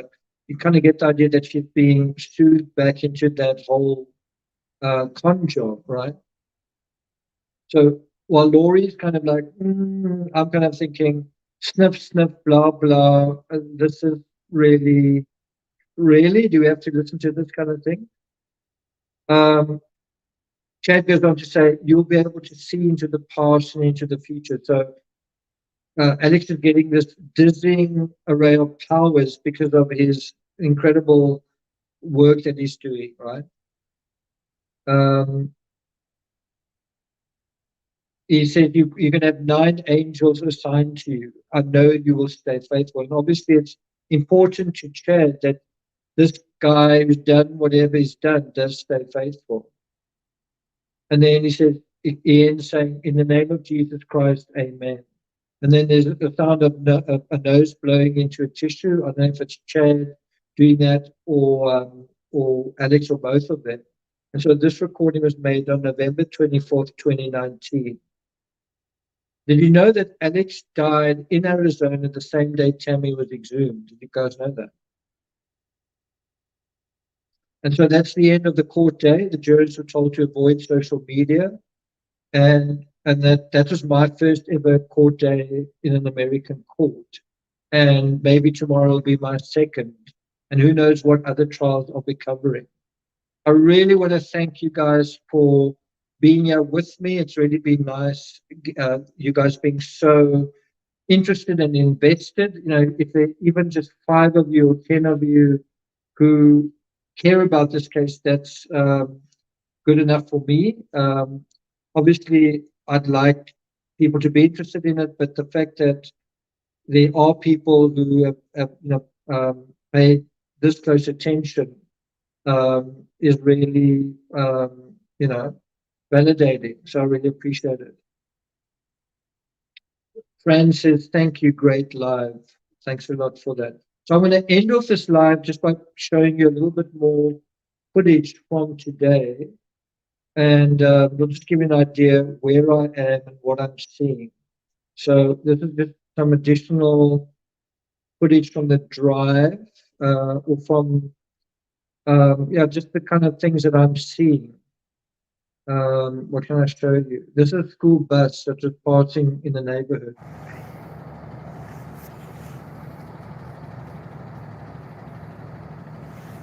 Look how beautiful the snow is on the trees over there.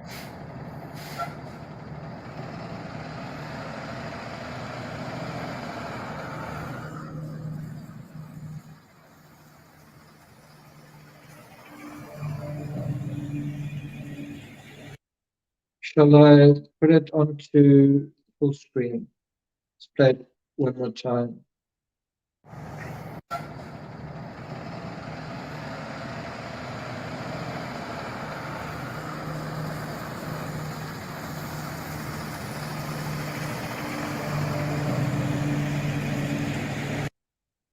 And then these are just a couple of other photos I took early this morning. The snow was very powdery.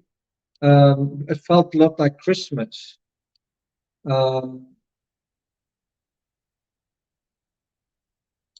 Really quite beautiful. And you see the snow on these trees, creating the sort of white and dark lines. You see that?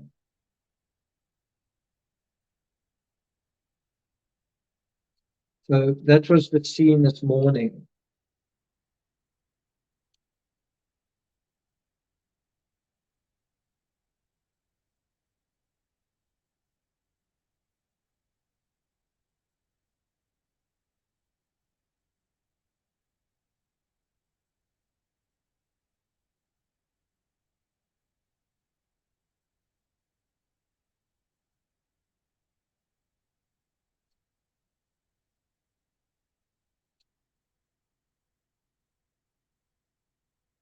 So I want to show you the mountains in the background.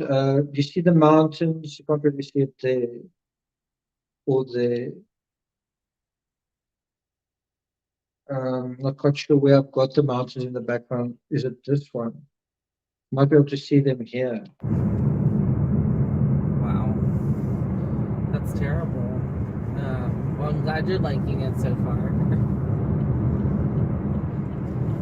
On the plus side, we do have Well, I'll try and get a better shot of. Maybe you can see it actually. What's this one here? Yeah, there you go. Look at those mountains. Winter Wonderland. Oh, yeah.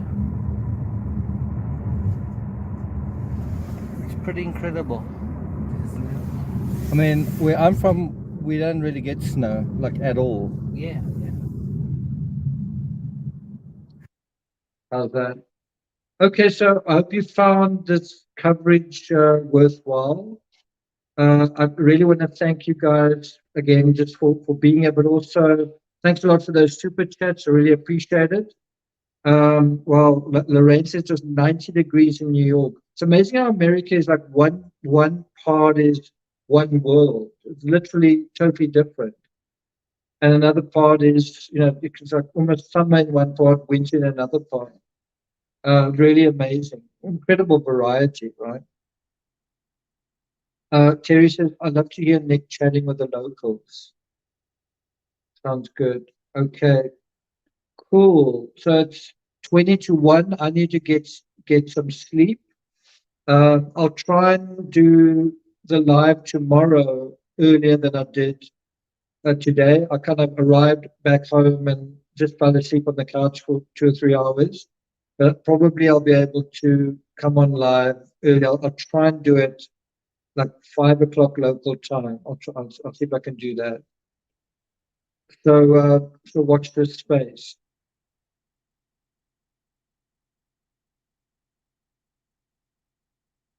Really enjoyed your comments, Paik. Thanks very much.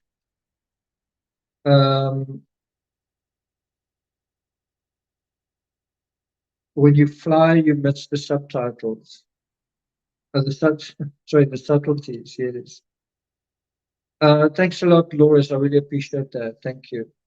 Okay, guys, it's late for many of you as well in the States, so I hope you have a good night's rest. If you're somewhere else in the world, South Africa, Australia, the UK, I hope you're going to enjoy your day. So tomorrow's my 14th day away from home. So basically, I've been on the road now for 2 weeks. It's really been quite an adventure. This has really been part of it. It's really been an interesting part, getting to know a different place. Some things are very different. Some things aren't that different. So I'll be back for more insights, observations, analysis, photos and footage tomorrow, just around about 5 p.m. local time. So I'll see you guys then. Okay, thanks a lot for listening. Keep thinking critically, keep those scout mindsets in place, and I'll see you guys next time. Ciao.